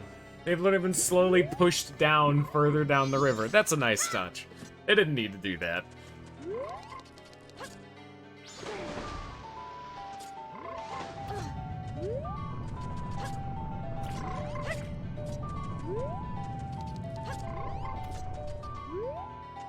Yeah, like I said, though, a big part of this side quest is just the amount of conditions and side information and failure states. It's like, it's the thing that I always see people talk about the Trails games, you know, and that's why I use it as an example of just how much effort they put into random, like, NPC dialogue.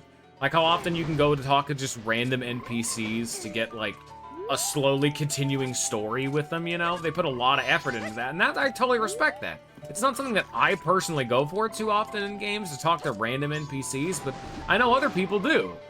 And it's the same kind of thing with this, but it's the fact that every single permutation can give you a little bit more of the story, a little bit more of the characters. And it's just an unfortunate side of it is that because the way that this is set up, you're meant to, like, fail this in, like, a variety of different ways. Like, how would you know to do all this? Well, trial and error, really. This is meant to be done throughout the course of the entire game. That's why there's so many points of waiting. And that's why they have the notebook.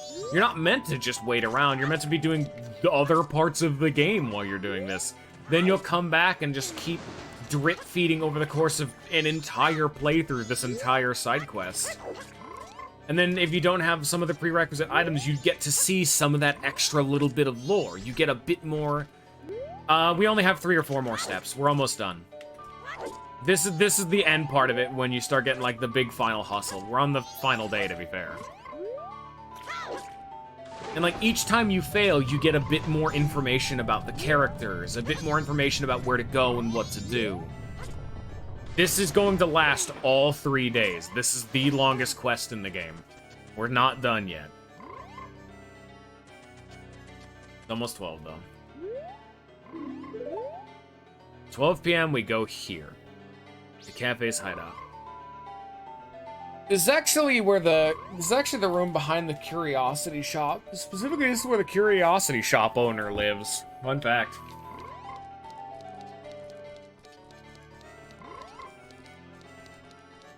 That's why the curiosity shop was giving Sakon the fucking hazing, you know?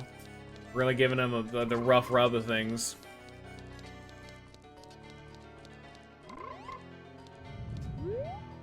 It's locked.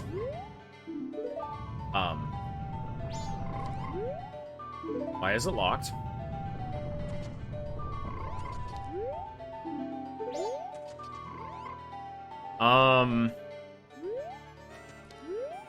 Why is this locked? 1 a.m. Okay, required, so, what's the previous required event? 7 a.m., give her the pendant at 10 a.m. on day 2. I already did. That's why she's here to stay. Then you have optional event, the cutscene in the inn. Optional event, see Sakon in the curiosity shop. Required event 9. Day 3, 12 p.m. through 6 p.m. in the laundry pool. Maybe it needs to be 1, maybe it needs to be past 12? Go back to Cafe's hideout at the laundry pool in Clocktown. Okay, it had to be 1. They just typed the wrong time. Okay. It's 1 to 6, not 12 to 6. Okay. Huh? You're the green ad kid. Got a message from Cafe. Now, Cafe, I've known him since he was real little. We showed up looking all young like that in that little brat body. I don't know what I was seeing. Well, it took us one glance at that Keaton mask he was carrying for me to realize that I was looking at my old friend. I gave him that mask a long time ago when he was just a little Cafe. Didn't know he kept it that well for so long. I'm not sure why, but I want to give this to you.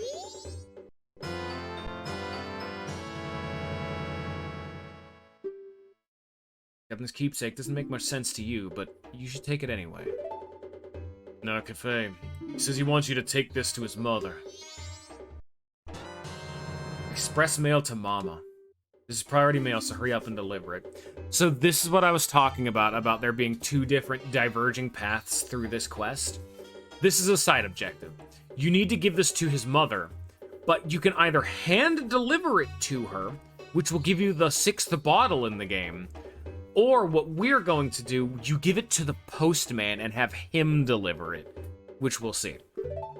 A customer came to my shop last night. Now Cafe sees him and Cafe's color just changes and he goes running after the guy. Guy's a regular. Greedy thief named Sakon. I think he's from Nakana Village. Listen to his memories. This is added to your notebook. Your ass delivered priority mail is added to your notebook. So the Keaton mask, you can do a small side quest and get a piece of heart with it. It doesn't really matter. Okay. So now is when we're in endgame. This is the big event. If you've done every single step up to this point, you can do this. And no, we cannot actually do the mail yet. You come to Icona Canyon. I'm gonna equip the stone mask. You need to have every single step of this done up to this point for this all to have occurred.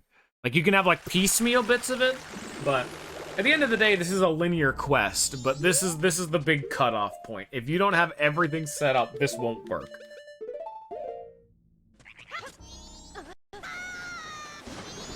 Pardon me, Octocox.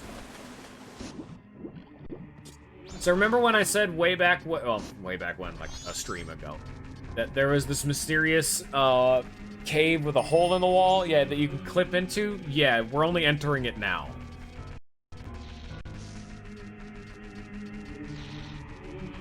Put the stone mask.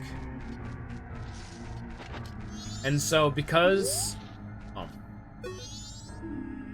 Oh, he doesn't notice me, because I have the stone mask on. Found him.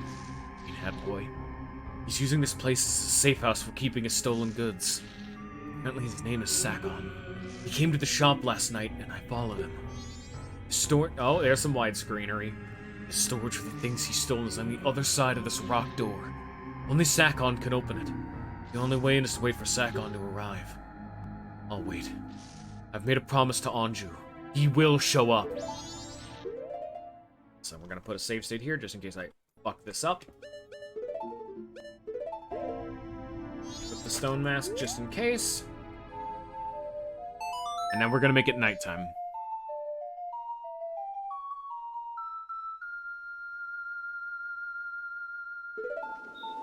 Because it says after 6, but because the previous threshold required me to be 1, this will be 7? Which might break the timeline of this. No, it's fine. Okay. This always takes you to 6. So because I have the stone mask, I can actually run around and be fine.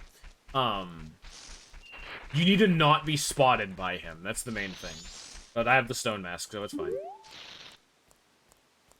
That's why Cafe is also hiding. You can break this by getting spotted. That'll also be another unique bad ending for this quest. Or you could just be cool and clip into the rock like a real man.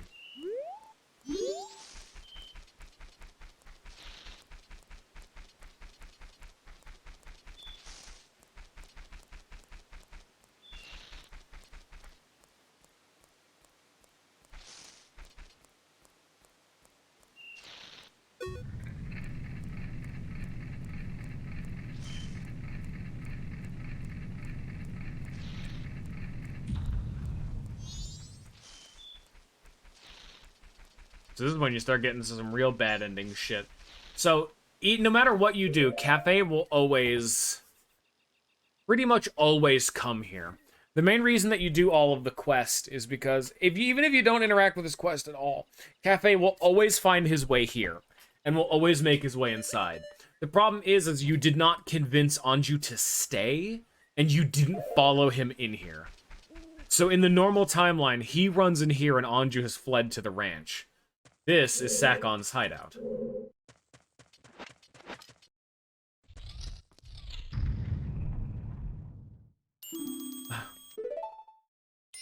Look, there's a mask there. It's the sun mask.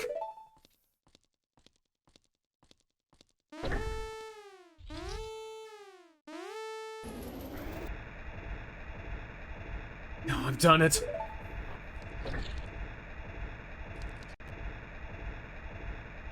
Step on that switch! What? Are you telling us what to do?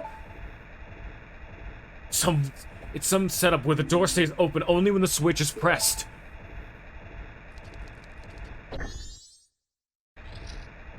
Oh, fuck yeah, we're playing as Cafe now, buddy. There should be some device in this room that also opens the door.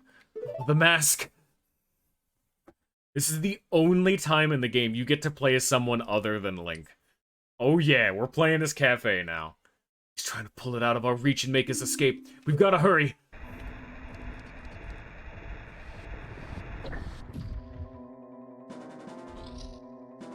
It's no good. This isn't the switch. Go check that room. There should be some sort of mechanism there. Please, there's no time. I don't like him, but is there a choice? Should we help him? Not moving ahead in the face of danger when you know it's for the better. It's just like Tail. That's it, let's go.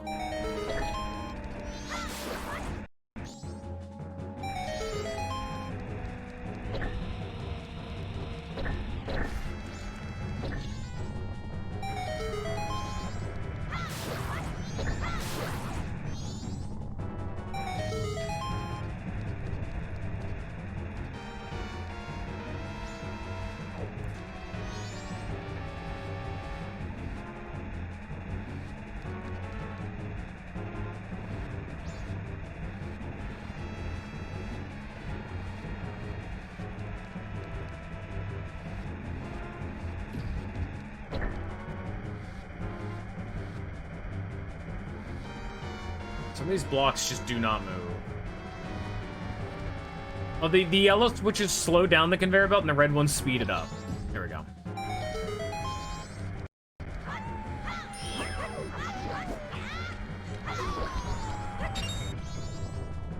I'm not even actually using the Great Fairy Sword.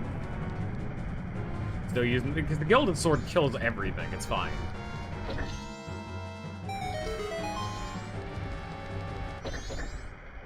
Another unique failure state is if you take too long. The sun mask back. You helped Cafe. This is added to your notebook. Still time. I must get back to town.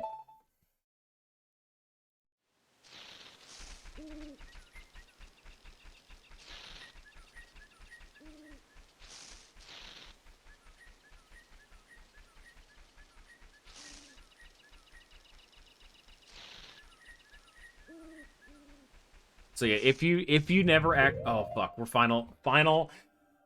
Okay, put another save state down in case I fuck this up.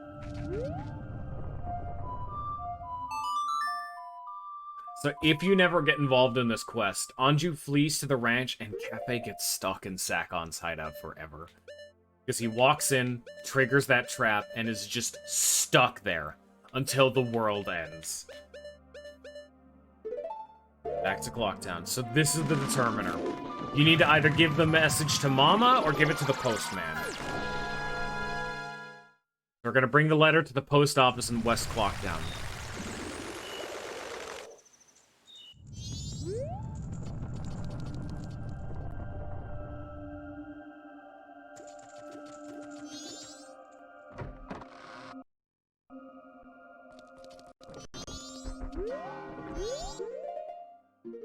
So he's still out here being just racked with grief that he can't escape because it's not in the schedule.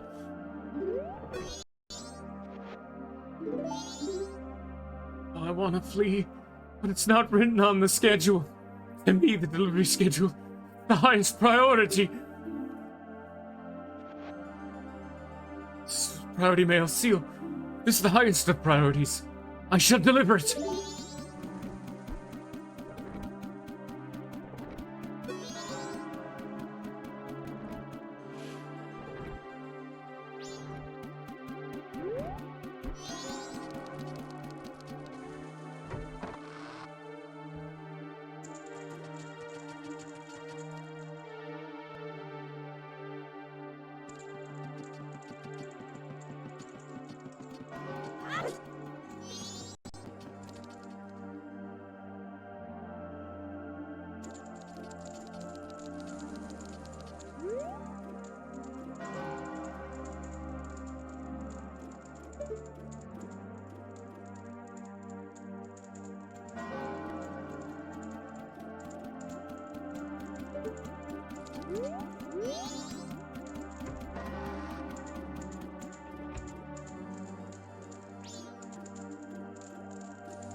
So there's two separate paths to maintaining this quest.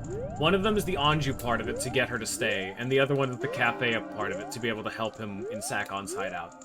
It's only by doing both separate routes of this quest that you're able to actually get the good ending of this quest. Because you can bring one of them there, but getting both of them there is really difficult.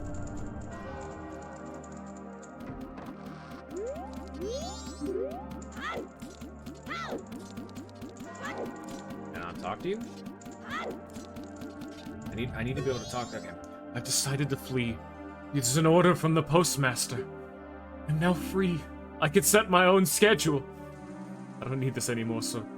Here, I'll let you have it.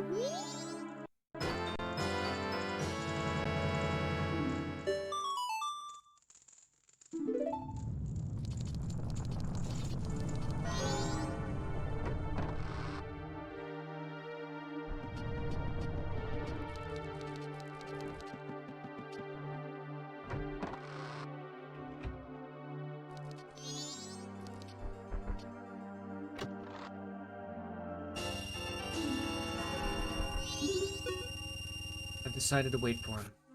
I've made my promise. I'm fine with this. I believe in him.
I've met you before.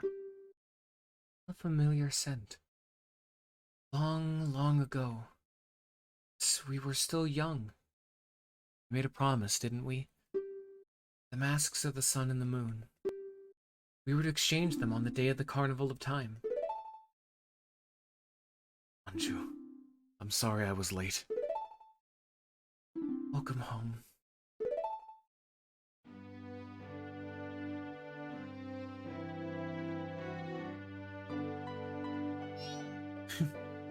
They're lovers, but they actually look just like a mother and a child. Let's exchange the promised masks.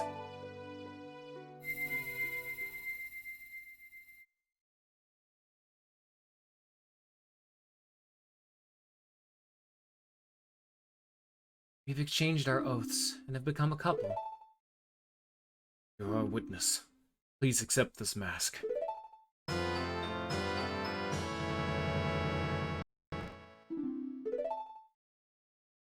Please take refuge. We're fine here.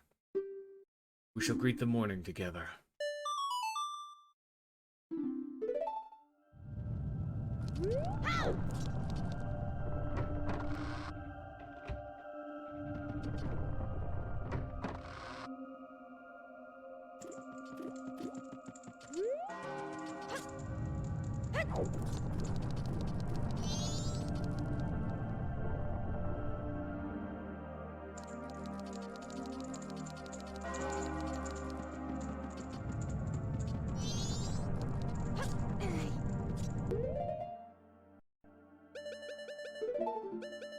So let me go over all of them real fast.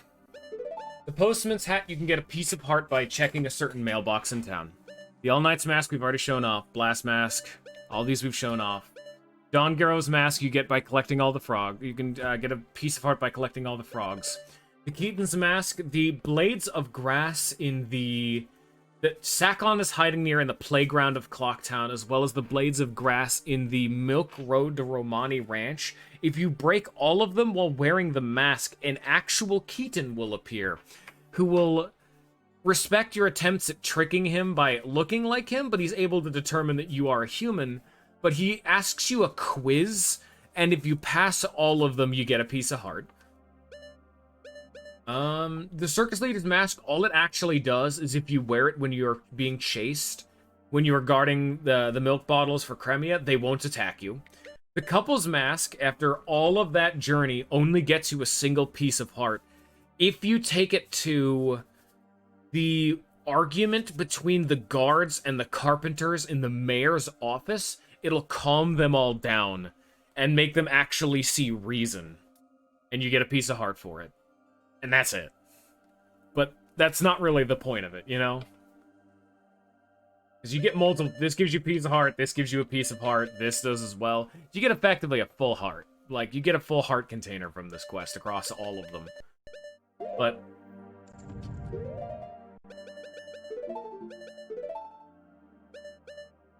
well...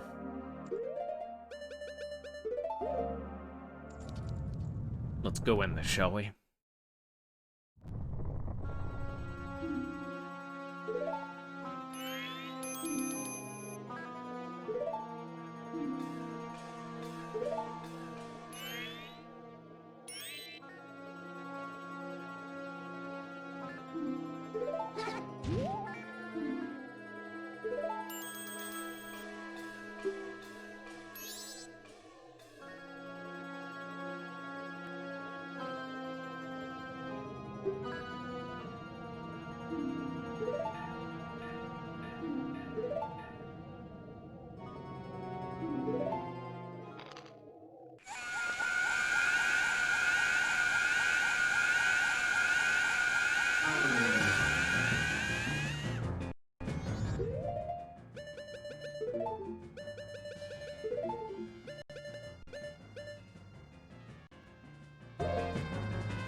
Why is it not working?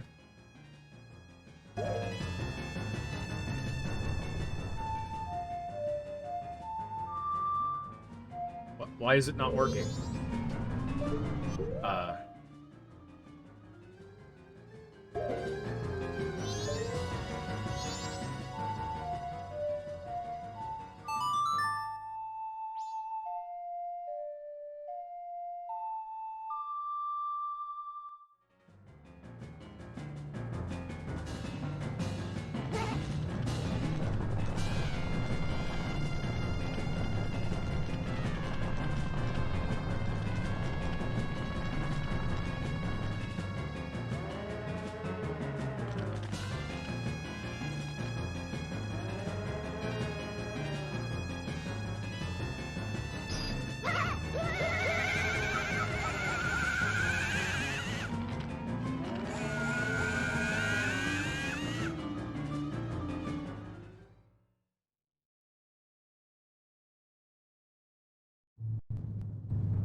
Come on, game.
Welcome to the inside of the moon.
Say hello to the final dungeon of the game.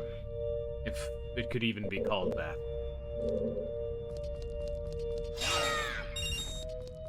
Welcome to the inside of the moon.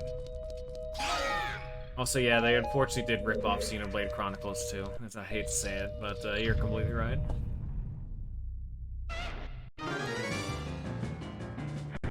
Everyone knows there's a giant tree that you have to give away a bunch of masks to a bunch of children.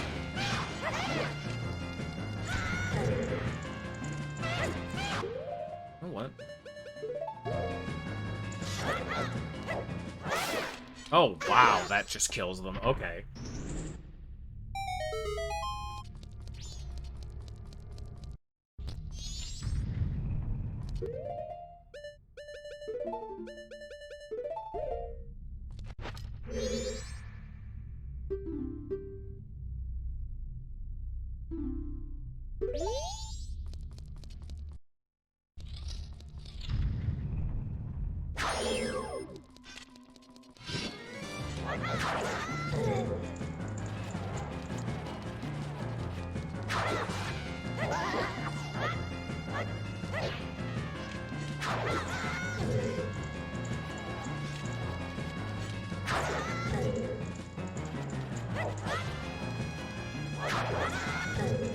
I'm having a hard time.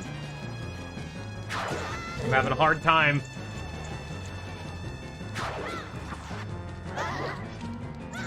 Okay, you cannot guard that. Very cool.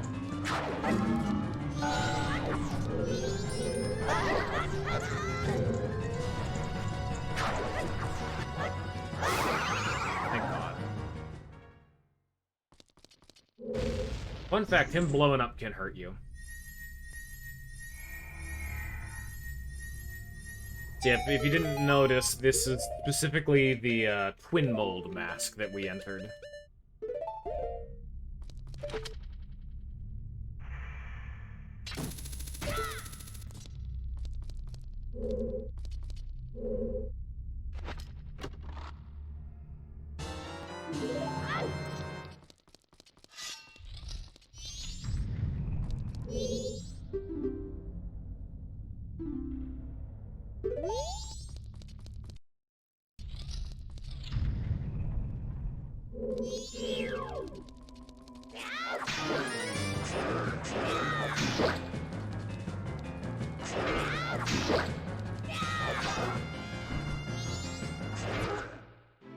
It ate my right input.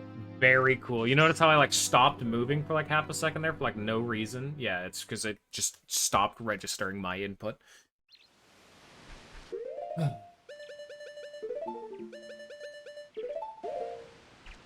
I've never seen someone die in this section of the game. Fucking Dark Nuts are not hard to fight, damn it.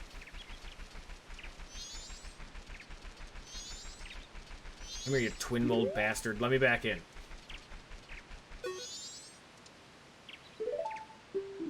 Uh. You better drop some health this time there, boy. There better be some health nodule. Thank you very much. Much appreciated.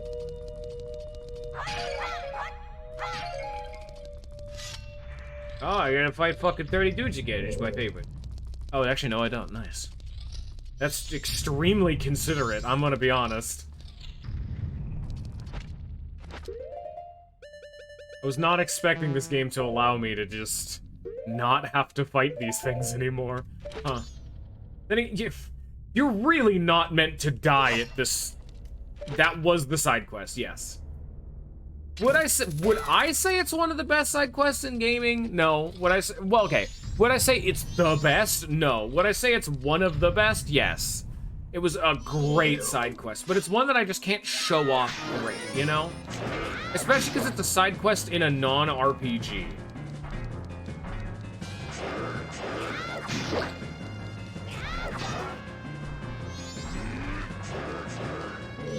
Also because, can you lock on, please? It's also the context, because they're literally waiting to die together, you know?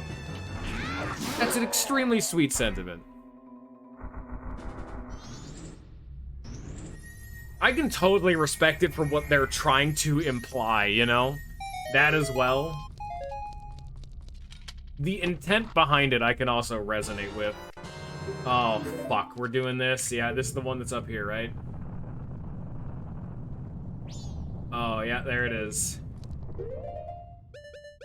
Let's hope you got your bomb shoe game on lock, huh?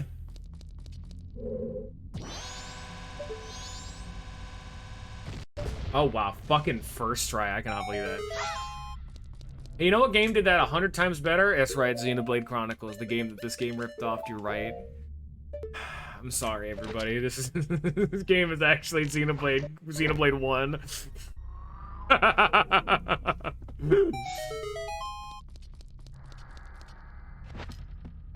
It's not even that I was trying to, like... Also, it's neat that this is where they just straight up start telling you, hey, this is how to get every mask in the game. It's only when you get here, but, you know. They just straight up tell you. Oh, I did hype the hell out of it, because I think it was justified. I think it was warranted as well.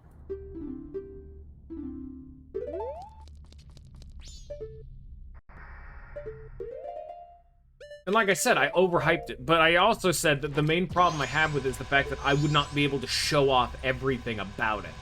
And that still rang true, you know? I was not able to show off every part of that side quest.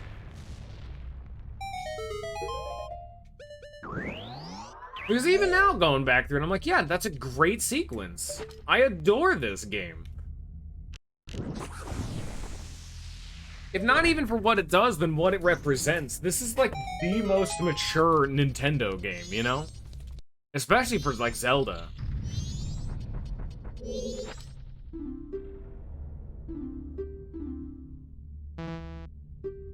What? No. Take the mask. What? Take the mask? Oh, I can't...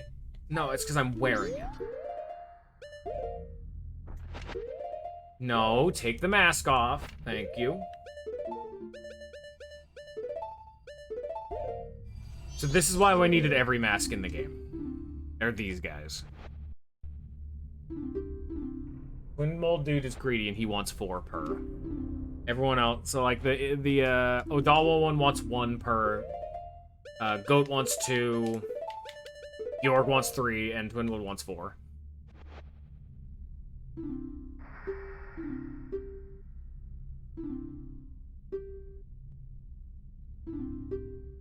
Well, that's also why I'm, like, shitting on the 3DS remake so much throughout all of this.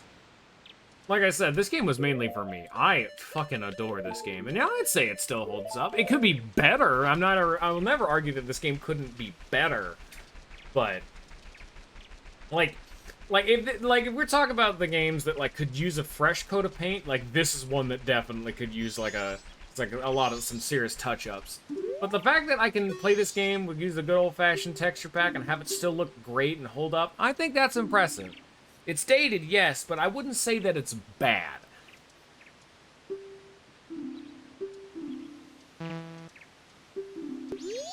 No, talk to him.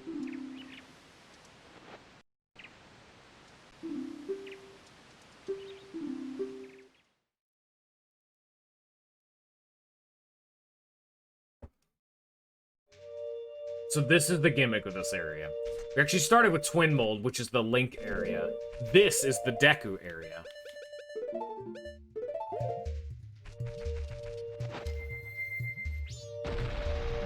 You are getting the hardest challenge in the game up to this point. No, no, no! You're getting your bit. This is all entirely optional, by the way. What I'm doing. You do not need to talk to the little boss-masked children that are running around. You do not need to do this. But there's a reason as to why I'm doing it. It is the obligatory 100% completion, like, threshold, you know?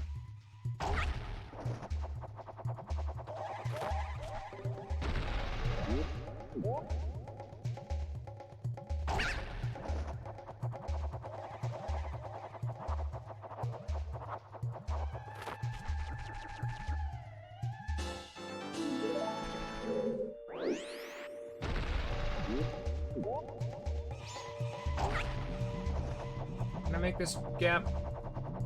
I kind of doubt it. Not happening. Oh well.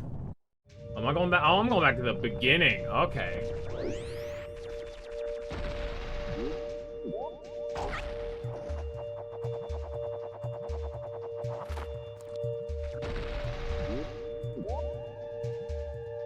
And yeah, I won't even say that you're wrong about this, but I just wanted to say that this is still probably, in my opinion, the best Zelda game. Not even because of the actual gameplay, but because of, like, the themes that it tackles and the subject matter, you know? That's what I'm more so here to represent. Themes of grief, themes of loss, how to handle death and tragedy. That's a good theme.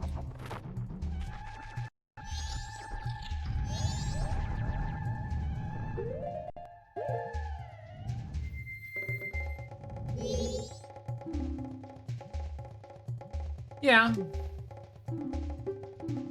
This game... Well, this game does have an actual story. It's an adventure game, so you're seeing each individual area's story. It's not one, like, larger connected narrative, but there is a story. Because the story is the world is collapsed, the world is ending, the moon is falling down, and the story is how each individual set of people are reacting to this.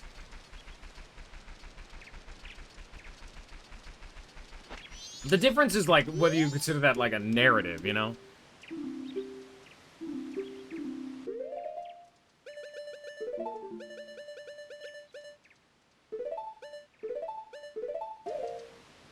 This game has a fuckload of world building. There you go. Fine, sure.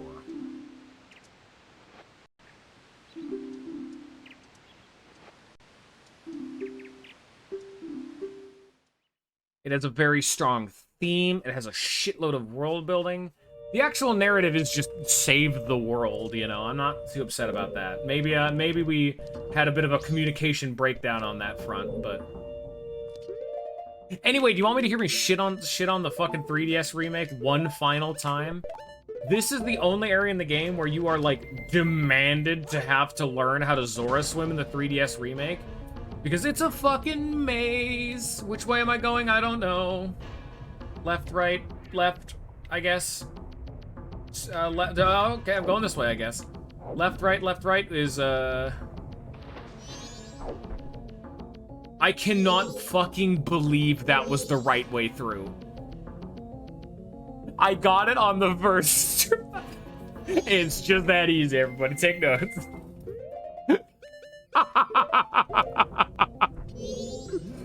Oh man, it's fucking super. The game's easy, honestly. Goodbye, Giant's Mask. We had a great time with you.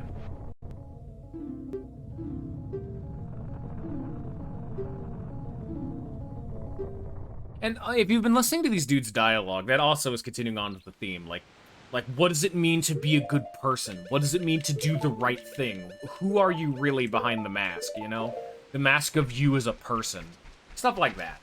Like, obviously, it's a lot of open-ended, just...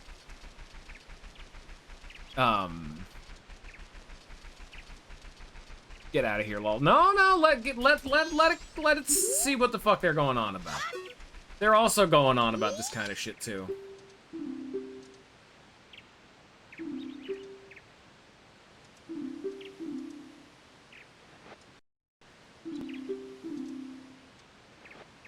Here you go.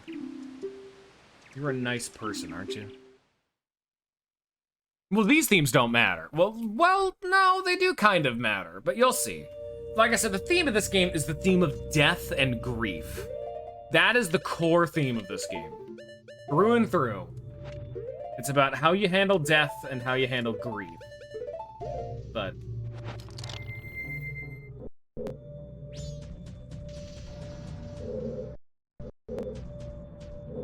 here we go.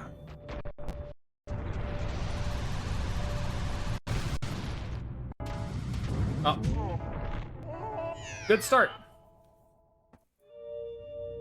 This is gonna be the fun part of it, isn't it?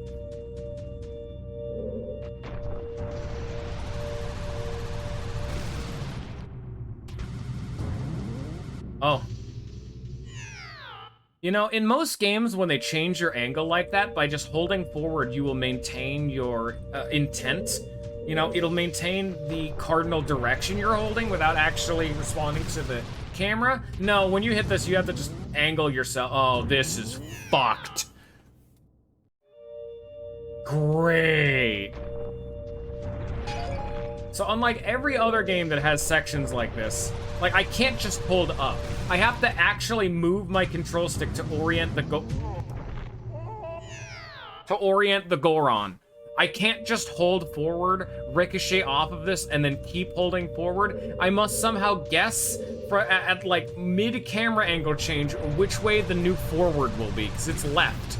Like, if we hold left now, but then if you hold just left, that happens. You can't just hold left. You have to hold some variation of left and upright, or left and up. So you have to do an up-left variation that slowly drifts along with the camera angle changing. Now upright. And I course corrected too much. I just lose. Oh, this fucking blows.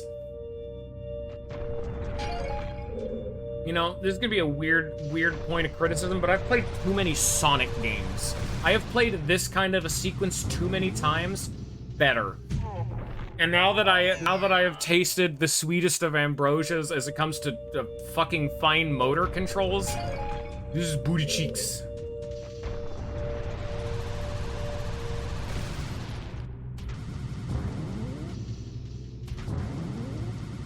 And another thing that's important about this game, too, is that fuck off, really? Another thing about this, too, is that this is another one of those games that was, like, the difference between Miyamoto and... I forget what the fucking other guy's name is. Because it's gone on record that it's nigh confirmed that Miyamoto does not like stories in his games. Like, he just fucking hates them. Just straight out. Like, he's gone on record saying that, oh no, I like stories. No, Miyamoto just fucking hates stories in his games. Like, to the point where in Mario Galaxy, there's a really sweet, tender backstory to Rosalina called the Rosalina Storybook. Like, it's the story time, like Lullaby, Nighttime, whatever the fuck they're called, I don't remember. That give you her backstory, and it's a really sweet and kind of sad backstory that gives a lot of context for her as a character. Yeah, it's really sweet. They had to... I don't even know what just happened right there. They had to hide that in the game because Miyamoto didn't want it. They really, and that's why when Galaxy 2 came out, there was nothing. He specifically stripped everything related to that game's story out. Oh my fucking god.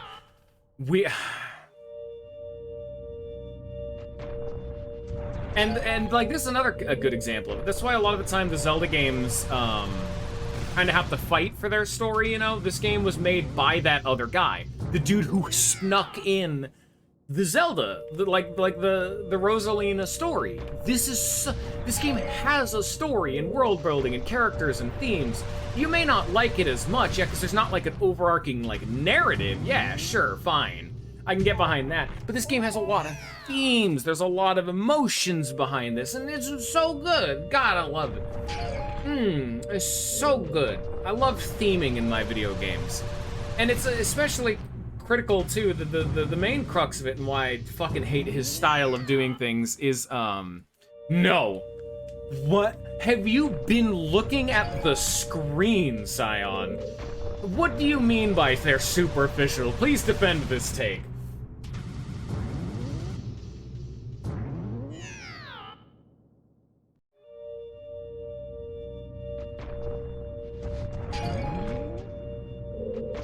Like, it's a take that I literally can't even get off the ground. Like, what do you mean they're superficial? I literally don't know what you mean by that. How could you possibly mean that?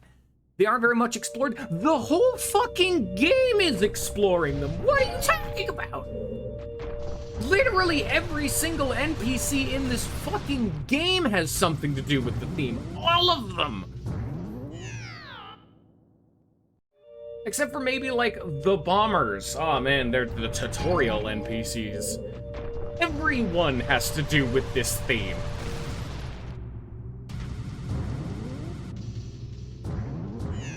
I'm just gonna, like, not do what the game wants me to do, because this is, like, fucking abysmal. But that's different. What your definition of interesting doesn't inherently mean that it's superficial, though.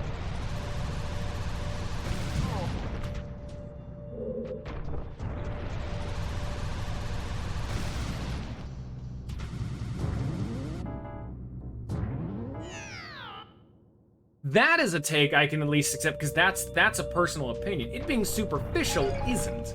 If you could say it's boring, that's just your opinion, and I can just throw that right in the garbage, but it's not superficial.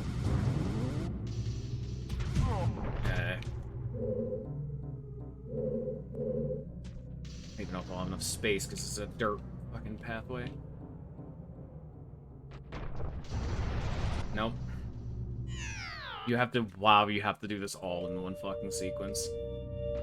You just turn on the action replay fucking moon jump right here. I don't know what I'm, like, meant to do for this sequence, other than just die.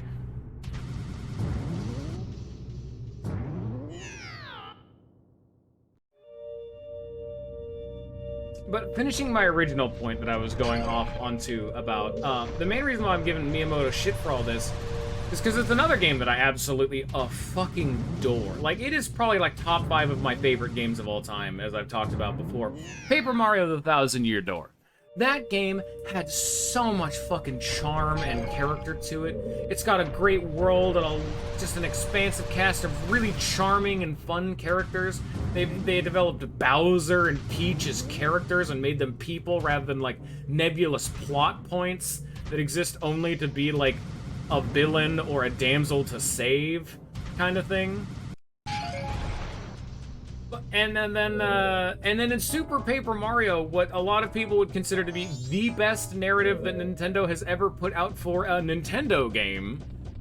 And then they go out and they make oh my fucking god, camera angle. I turned you. Why did you turn back? Oh my god, I cannot believe I fell off because the camera fucking adjusted itself.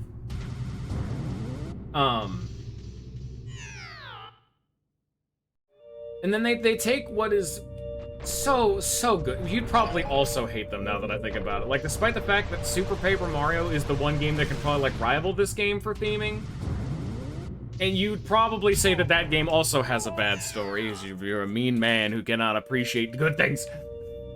Super Paper Mario was fucking fantastic for its story, and that one is specifically a lot more character-focused, though. That one has, like a hard grip on the characters. So Thousand Year Door is extremely charming and just so good. It's fucking great. Paper Mario, Super Paper Mario is the fucking best characters in the story. Then Sticker Star comes out and there is no story at all. The story is Bowser kidnapped Peach. Go get her back. That's your story. Deal with it. Bowser does not have a single line of dialogue, and Peach has like one. And it is an absolute fucking slap into the face. It's a big case of rose-tinted goggles. Motherfucker, I am playing the game right now. Rose-tinted goggles implies that like I'm looking back on it blinded by nostalgia. I am playing the game right now. What happens if you let go of the analog? You know what? Good point. I did not think about that. What if I just fucking... Well, I have to hold forward to, like, go. At least I did before. Or not. I'm sure I'm affected by nostalgia, but that doesn't mean I can't say that this isn't still good. Like, I'm playing the game right now. Also, you were so right, like, wow, that's phenomenal of an idea. Holy shit. Why aren't you the one playing this game right now? God damn. I need to, like, get over there. How do I get over there?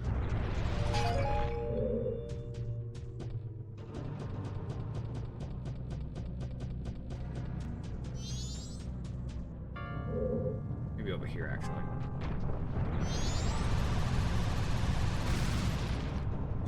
Please be done. Oh, thank God.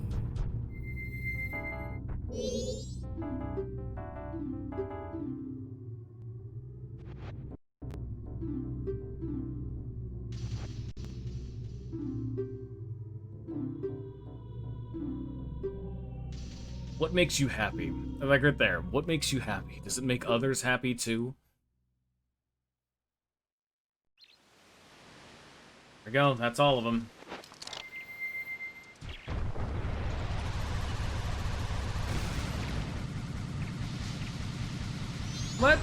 Let's see where they're going with it. Don't just judge it off that. Here.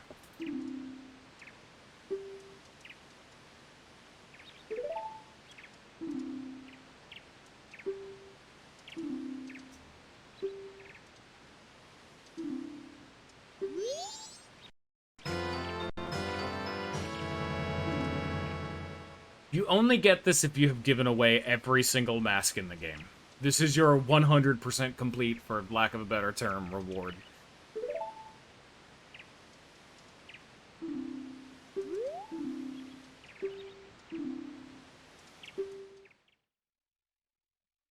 A lot of this area is meant to be getting into the headspace of Majora as a villain. Because as the lore is implied, he's just some dark god that doesn't understand a lot of human emotions. So these very simple, obvious questions that are easy for us to answer are more difficult for him to answer, is what they're meant to be going for here. Obviously, I'm not gonna get a whole lot into the guff because you don't give a shit, but anyway. So when I said that there was a mask that used to be the adult mask, that it turned into the Giant's mask, well, it primarily turned into this.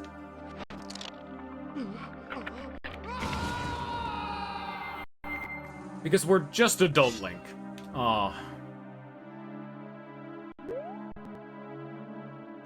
I'm just hazing you. I'm not, I know you're fine. I'm just giving you shit.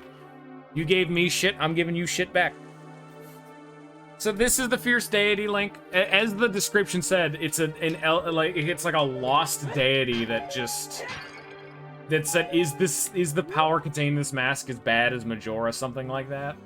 More of that whole, like, unknown moral quandary of what the fuck is this? Because in Japan, it was known as, like, it's like the Fierce Oni mask, which are, like, Fierce Demon's mask. Like, this is not, it's not a good thing, what we're wearing, supposedly. But because you have gained all of the masks, this is the easy mode button. Fierce Deity just absolutely shits on this guy. So I'll do, like, one set of them, just to show him off, then I'll take it off to show the rest of the fight. Because you bet your ass we're fighting the mask itself.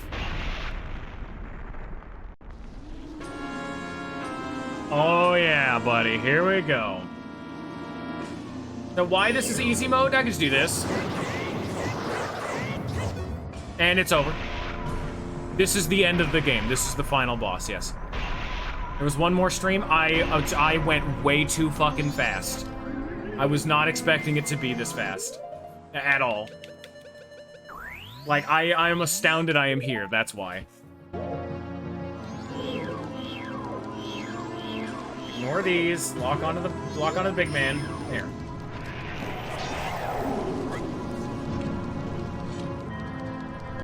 Ow.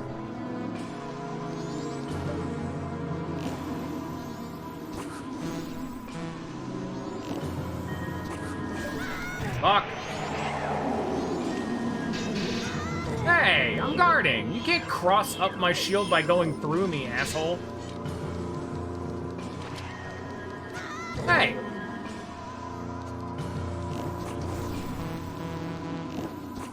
Fight me. You stop running. Fight me. This is why I'm not using the Fierce Deity, because you get a super fast projectile that, like, pierces through this bullshit. Will you fight me, asshole? Come here. Right, fuck off, Odal. Get out of here.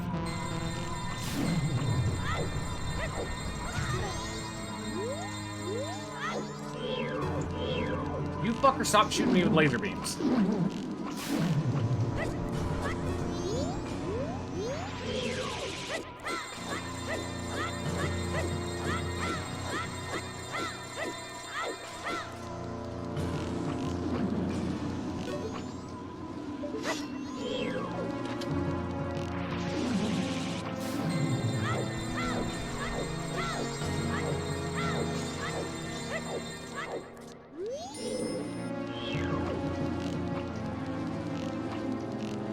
I don't know how I'm supposed to fight him. I can't hit him with anything. Maybe I reflect this?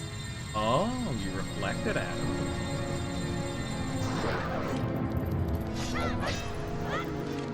Or not? I'm not sure.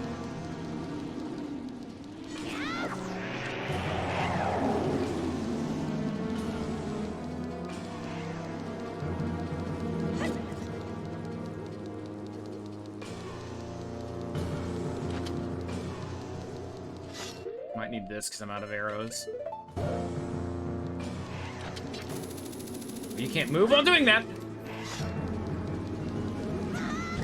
Are you good, my guy? Are you gonna, like, stop at any point, or...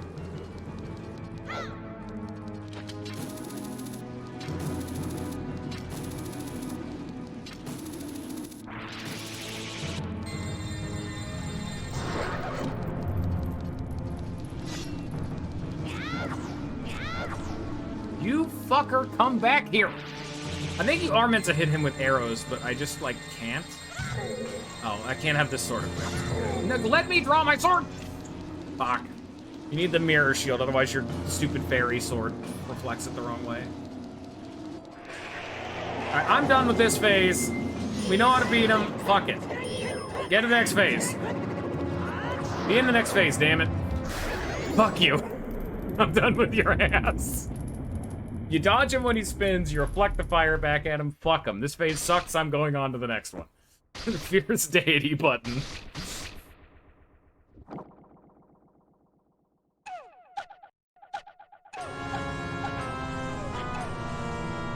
Continuing on with the weird theme of what the fuck is up with Majora.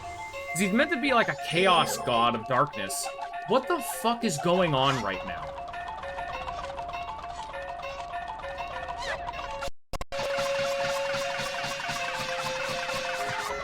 Ow.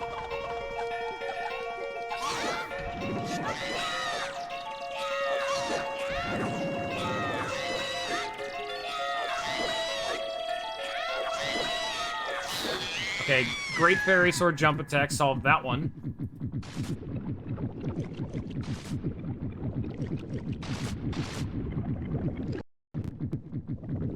I think he's pissed. Oh, I think he's pissed, yeah. Okay, you do full heart damage.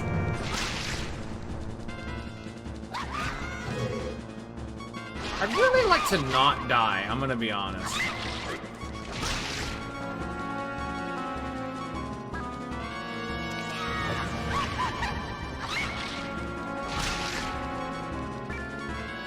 I mean, I'm approaching him. I'm guarding. I don't have any fucking arrows to plonk away at his guard.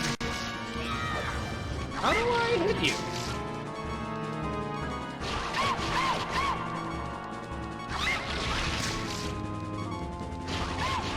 You come back here right... I cannot let my guard down or I will die. Stop that.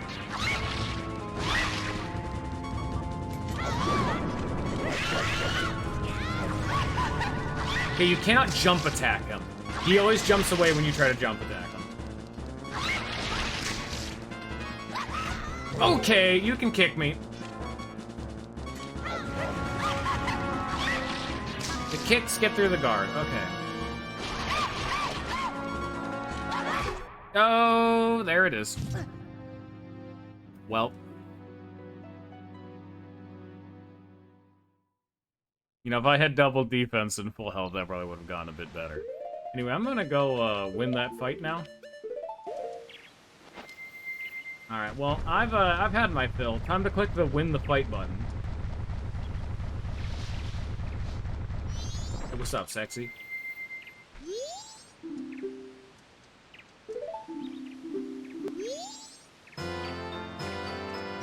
Best dark powers be just as bad as Majora's? Yeah. He's just meant to be weird. He's a weird god, man.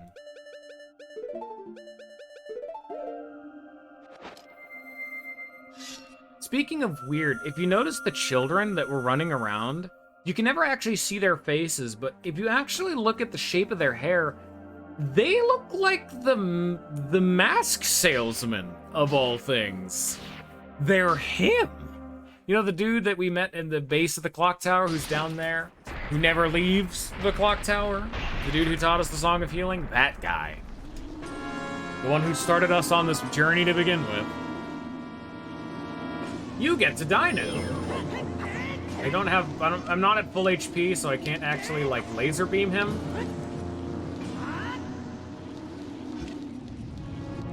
Maybe they will. Hey! Or is it magic that I need?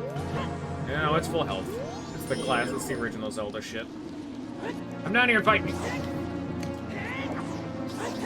Oh no, it is magic. Okay, good. Fight me. Oh, that was really easy. God, this thing just fucks up. Yeah, so unlike the Giant's Mask, you also cannot use the Giant's Mask in this fight either. Fuck you.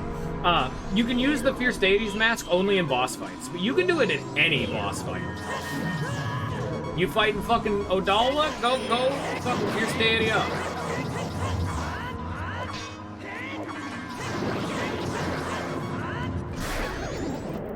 Yeah.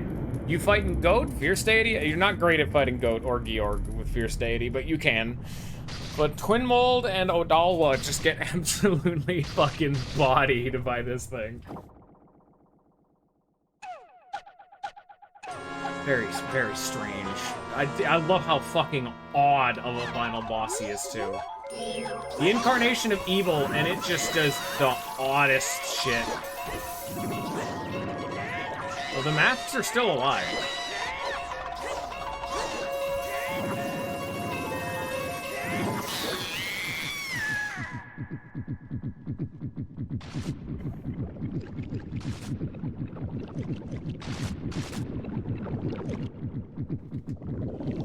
Right. And now I get to die because I still only have 3 hearts. Oh my god, you're really fucking doing this to me? Why can't I move?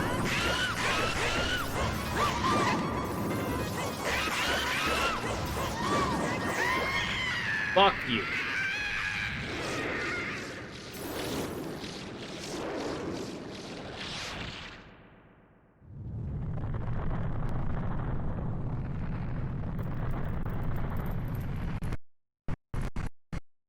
Well, it does not like loading all these particles.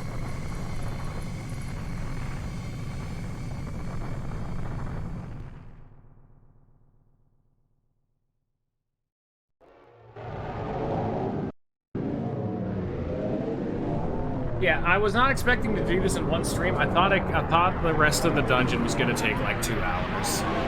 You know?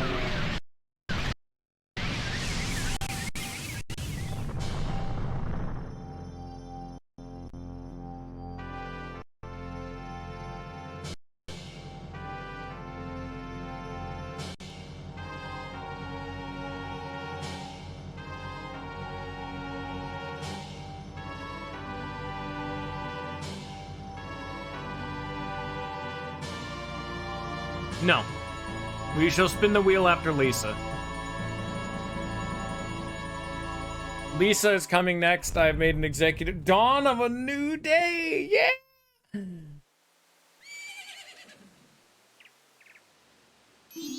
I've made an executive decision. It is Lisa next. Because it comes out in 5 days.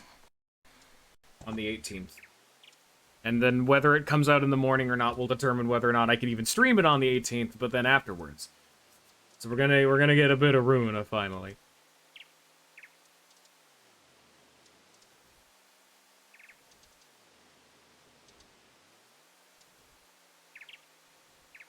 Hey there.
So in case you're wondering when the mask salesman just vanished, he just like de-rendered, that is intentional. He is meant to just disappear like that. In every single re-release of this game, they have never once fixed that. That is 100% intentional. People have asked and they don't respond, kind of thing. Like, it's not like a, oh yeah, it was a technical limitation. They just ignore the question, kind of thing. It's meant to be part of the mystery of this game. There's a lot of this game that's meant to be like a mystery, like obfuscated kind of thing, you know?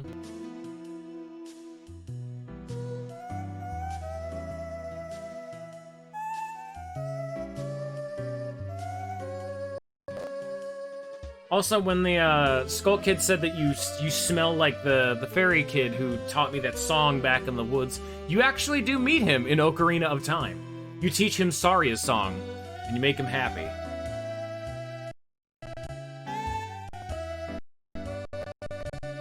Oh yeah, we're gonna get a lot of those little stutters because we're loading so many areas. And it's a main theme of this game that is like more so a theory, but a lot of it is really kind of hinted towards that where is Termina? Oh wow, yeah. For some reason the pirates hideout always lags like a motherfucker, and I don't know why. Only during cutscenes. You guys didn't get to see it because I always skipped the intro, but whenever the intro gets to the pirates hideout, it chugs like a bitch. But there's an interesting theory about this game. Where is Termina? Because if you remember in the beginning of the game, and it's at the end of Ocarina of Time, and at the beginning of this game, Link wanders into the Lost Woods to go search for Navi, because his journey had ended and he needs to go find his friend who had left. Well, it's said that in the Lost Woods, those who wander are lost forever and are killed and turned into Stalfos. Well, at the beginning of this game, we're wandering through the woods and we get mugged and dragged off. But as we run into the Skull Kid, we jump into a tree stump and just descend into darkness past a mirage of colors and emotions and feelings. And when we emerge at the other side of it, when we land at the bottom of the tree, we're in Termina. That space doesn't make sense because the area that we wind up in is underneath the clock tower. How does a forest connect to underneath a clock tower? And it's very heavily implied that a lot of this game is actually Link being dead. I know that's always the common theory of like, oh, what if they were dead the whole time? But it's beyond just like a random internet rumor. Because in Twilight Princess, you get to meet a character called the Hero's Shade, who is confirmed to have been a hero from a time long past, who teaches you moves that he had known but was never able to pass on because he died with too many regrets. And he's a Stalfos, the thing that is said to happen to people that wander into the Lost Woods. It's not confirmed, but... And that also explains why there's so much weirdness to this game. Why death is such a major theme, why so many characters are reused, why the space doesn't make sense, what the Masked Salesman had meant by there will be partings coming soon, you know, things like that. You know, maybe there's a little bit of sauce here, maybe it's fine, who knows, you know, it's just a theory, a game theory. But because almost everyone in this game was in Ocarina of Time. They were just repurposed, the model-wise, for the development of the game, but it's interesting that they kind of leaned into it with the Hero's Shade. Yeah, stop lagging right now.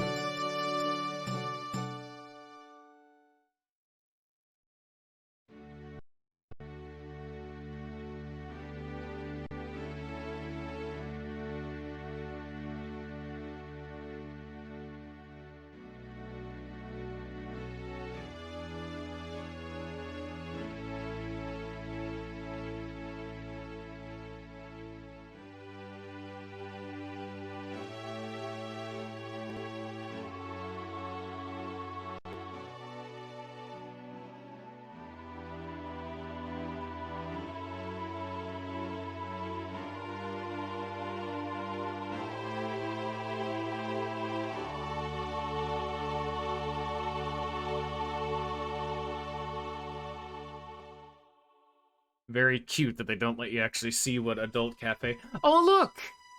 So that's what I was talking about at the beginning of the... pretty early on, like the very beginning of the game, that's during the tutorial section, during the woods, is that there's this gnarled stump, and that the Deku butler said you looked like his son.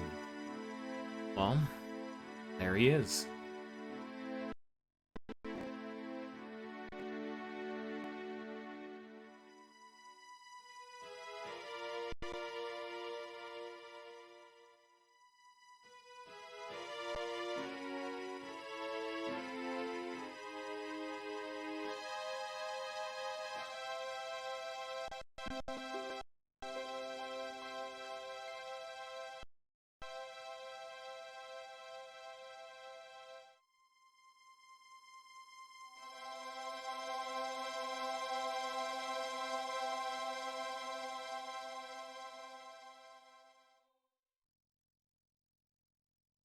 God, I love this game.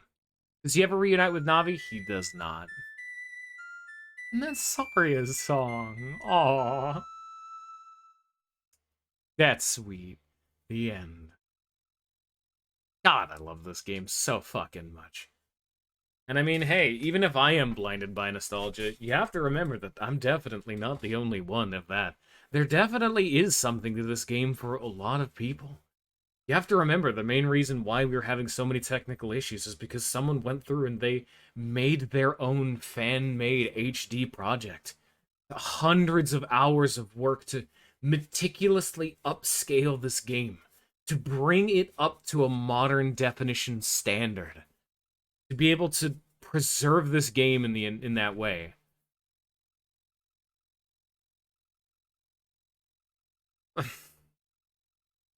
I'm not talking about money or anything like that. I'm talking about how much this means to people. Of course Pokemon is a profitable franchise, and that's not even talking about the games. That's just the merch. That doesn't matter. Money at the end of the day doesn't mean much. No, so this is one of those games that this just never goes away. We're going to be stuck at the end screen for forever. Man, this game's so good. But this is also why I didn't really like Breath of the Wild and where the direction of the game started going. Because even though it was a little bit annoying in the moment, just because I'm stupid, God, I loved the satisfaction of being able to find my way through these dungeons.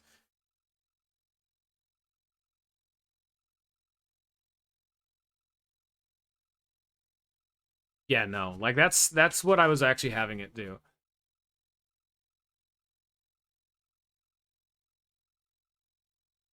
Fair enough, I suppose. Like that's what I was gonna say too for I don't know if I was gonna even have Ninja do this game because he had a fucking terrible time with Ocarina of Time's control. Because like I said, there is more I could have done to fix this game. Because not only did this come with a texture pack, there was more you could do. There are mods for this game that allow you to bind the transformation masks to the D-pad, fix camera issues, stuff like that. There's a bunch of little ways to just tweak up the game through fan patches and things like that.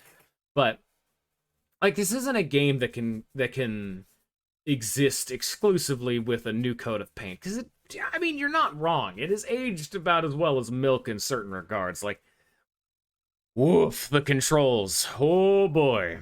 But even despite that, I really like the story and the themes and the narrative and the characters of this game.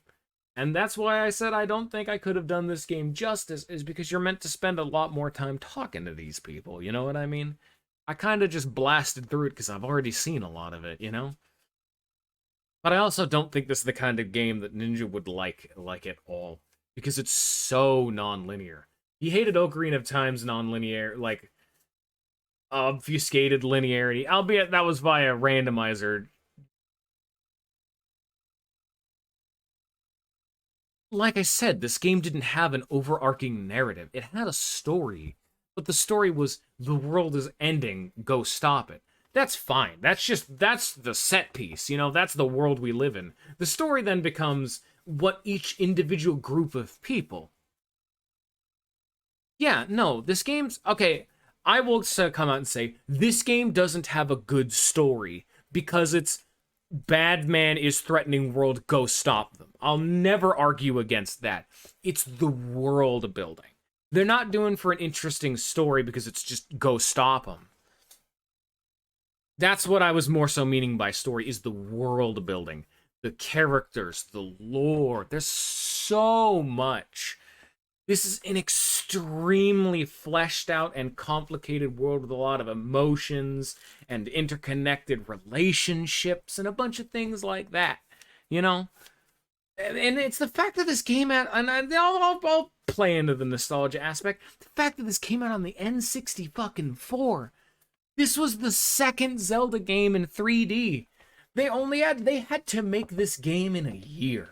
And despite all of that, this game, because of that rush development cycle, turned into the way that it was. Miyamoto wasn't allowed to stamp down the story because they had to just force it out the door, letting the story take the shape that it did. This game, a lot of the time, when reflected upon, I think it's Aonuma is his name. He a lot of the time looks at this game as a bit of the black sheep of the franchise because it was so rushed, because it was such a heinous development cycle for them. But I think they came up with something truly magical. Because as much as I like the other Zelda games, Wind Waker, Twilight Princess, Ocarina of Time, they don't have this. Sure, there are characters and a world and a story, but that's way more of what you would expect from Nintendo. You know, like a lot of that kind of stuff. It's like you can go to a world, you can meet a few people, fight a few bad guys. A lot of it's just a standard Nintendo affair. I'm not saying that it's not good. Like, there's some great characters. Like, Midna in Twilight Princess is like a 10 out of 10. And I'm not saying you don't have to hold them against those issues. Nintendo makes games for gameplay's sake. That's none of my problem. Fair. But I'm just saying, like, this game has such a rich world is what I was trying to get across. You know what I mean? Because I love the world and the characters. And that's what I wanted to convey.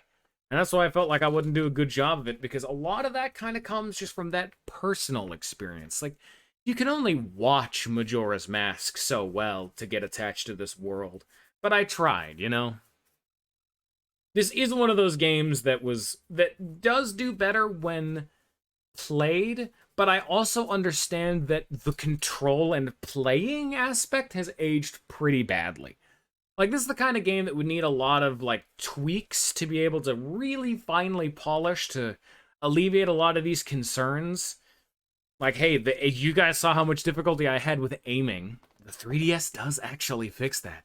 It lets you use gyroscopes. You can physically waggle the DS around for pinpoint accurate aiming. It's phenomenal.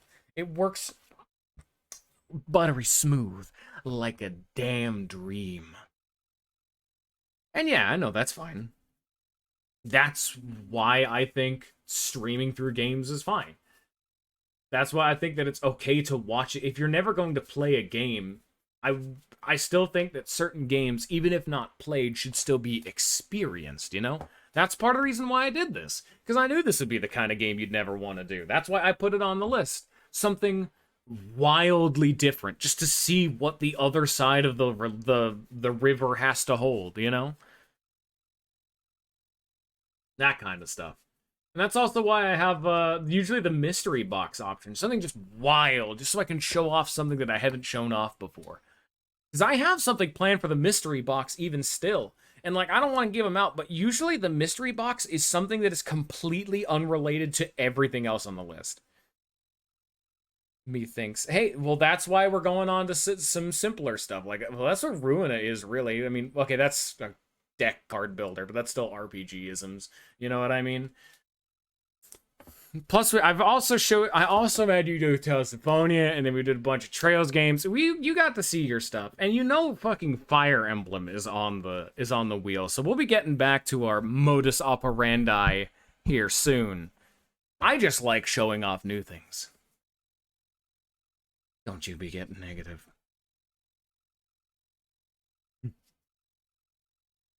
You saw Trails.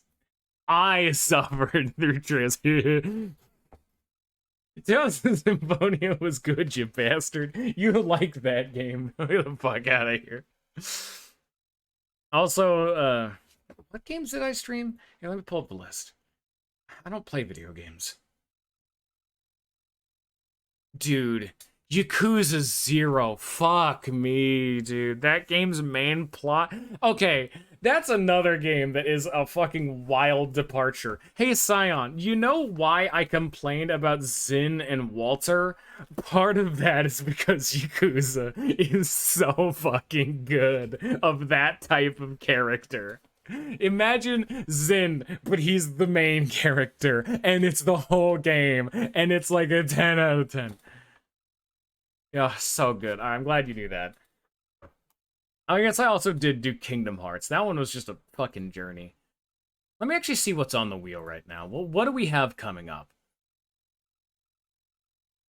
Lisa's coming along with Ruina. We do need to get back to just some rock solid standard. Okay, Dark Cloud 2.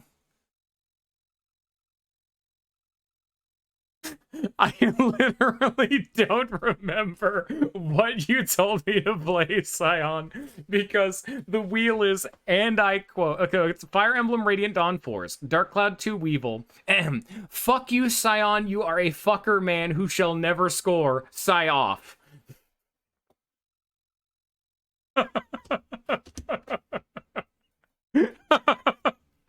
I don't know why I wrote that. I don't know what you suggested.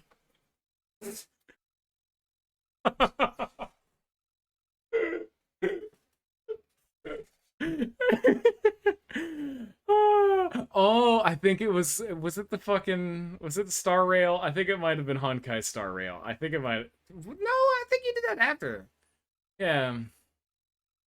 Fuck you, son. You are a fucker man who shall never score. Uh I think I'm just giving you shit. So yeah, Fire Emblem Radiant Dawn, Dark Cloud 2, Honkai Star Rail, Yakuza 0, Kingdom Hearts Chain of Memories, and then fucking Ninja coming out here with the sledgehammer to everyone in chat's hopes and dreams of Yu-Gi-Oh! The False-Bound Kingdom. Oh. That game. So many games to sleep on. Okay, don't sleep on Dark Cloud 2. Give that one a chance. That one I remembered being way better. Also the Mystery Box. The Mystery Box, fucking chef's kiss. That's also fucking weird and strange, though. Oh, man. But there's a lot of, like, non-standard RPGs.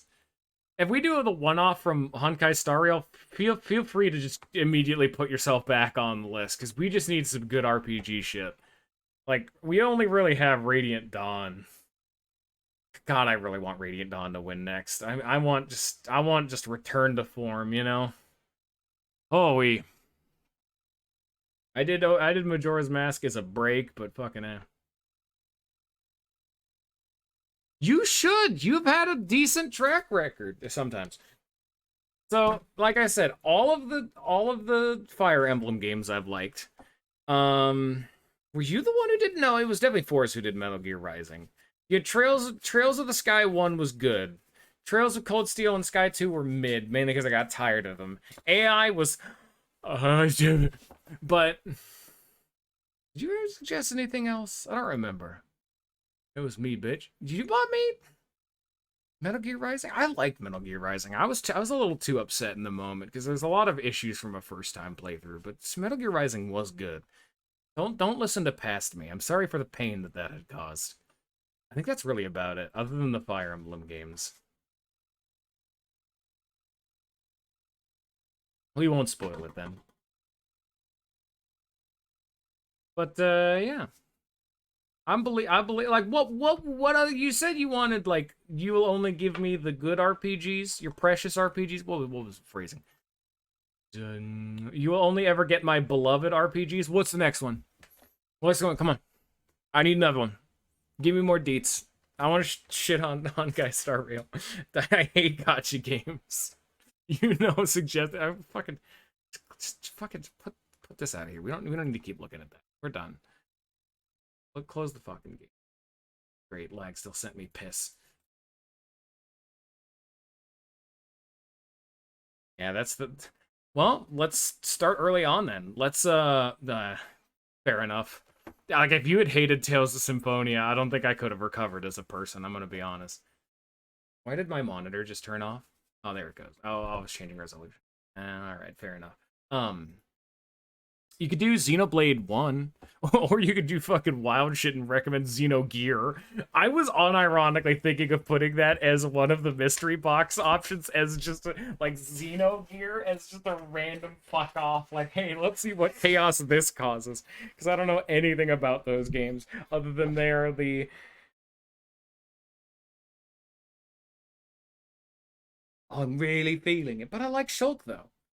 Shulk's cool. I like the British. And I know a little bit of the spoilers of that game because of Smash Bros, but that's about it. I don't actually know if it is a spoiler. I know a bit about the metal face guy, the big robot man. I don't know if it's a spoiler or not. As long as the gameplay is fun for a lot of these games, it's fine.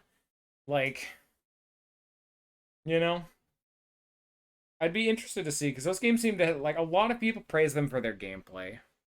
And I really don't want to go straight into Xenoblade 3 because the only thing I know about that game is that okay, well, I mean, I know about Pyra and Mithra, but I know that there's the new like DLC character, and she seemed like the most annoying, fucking insufferable character ever, and that was like like a Nintendo Direct ago, the one before this one, I think. There was a character that was announced for Xenoblade 3, and she looked like literally the worst character I have ever seen added to a video game ever. Yeah. We probably just should just start with Xenoblade 1 just so that way you're not as attached to it. You know? You know, we could do some crazy shit. Start with Xenoblade X. Just to fuck it. We'll outlaw the wild fuck west out here. Here, there we go. It never matters ever. Good. Stream starting soon. Mark stream ending soon. I keep swapping chat. Using Xeno. Oh god, no. I still to this day read XC as XCOM. She's an XCOM 2 reference. Well, we'll get there. Like I said, we should probably do just Xenoblade 1 to get a feel for it. Because I know Xenoblade 1 is also really, I know all of them, I think, are really, really fucking long. So we should probably wait a little bit. That's why I think that that'd probably be a good, like, later on thing. Because we have a lot of meatier games. I know the mystery box isn't too long. Dark Cloud, maybe? I've never actually beaten that game. I have faith. If you won't put Xenoblade on the list, I will, because I'm curious. It's already on the list, even. It's on the big list. I want to do those games because I'm curious about them. There's a few games that are on the to stream list of games that I'm just curious about. You know?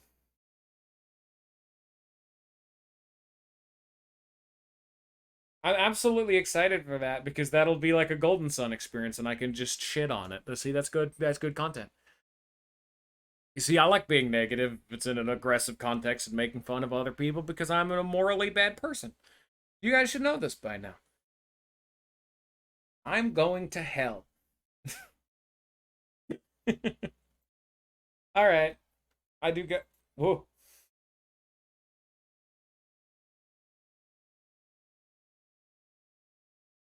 Winning game for me, XCOM 2. Fair enough. All right.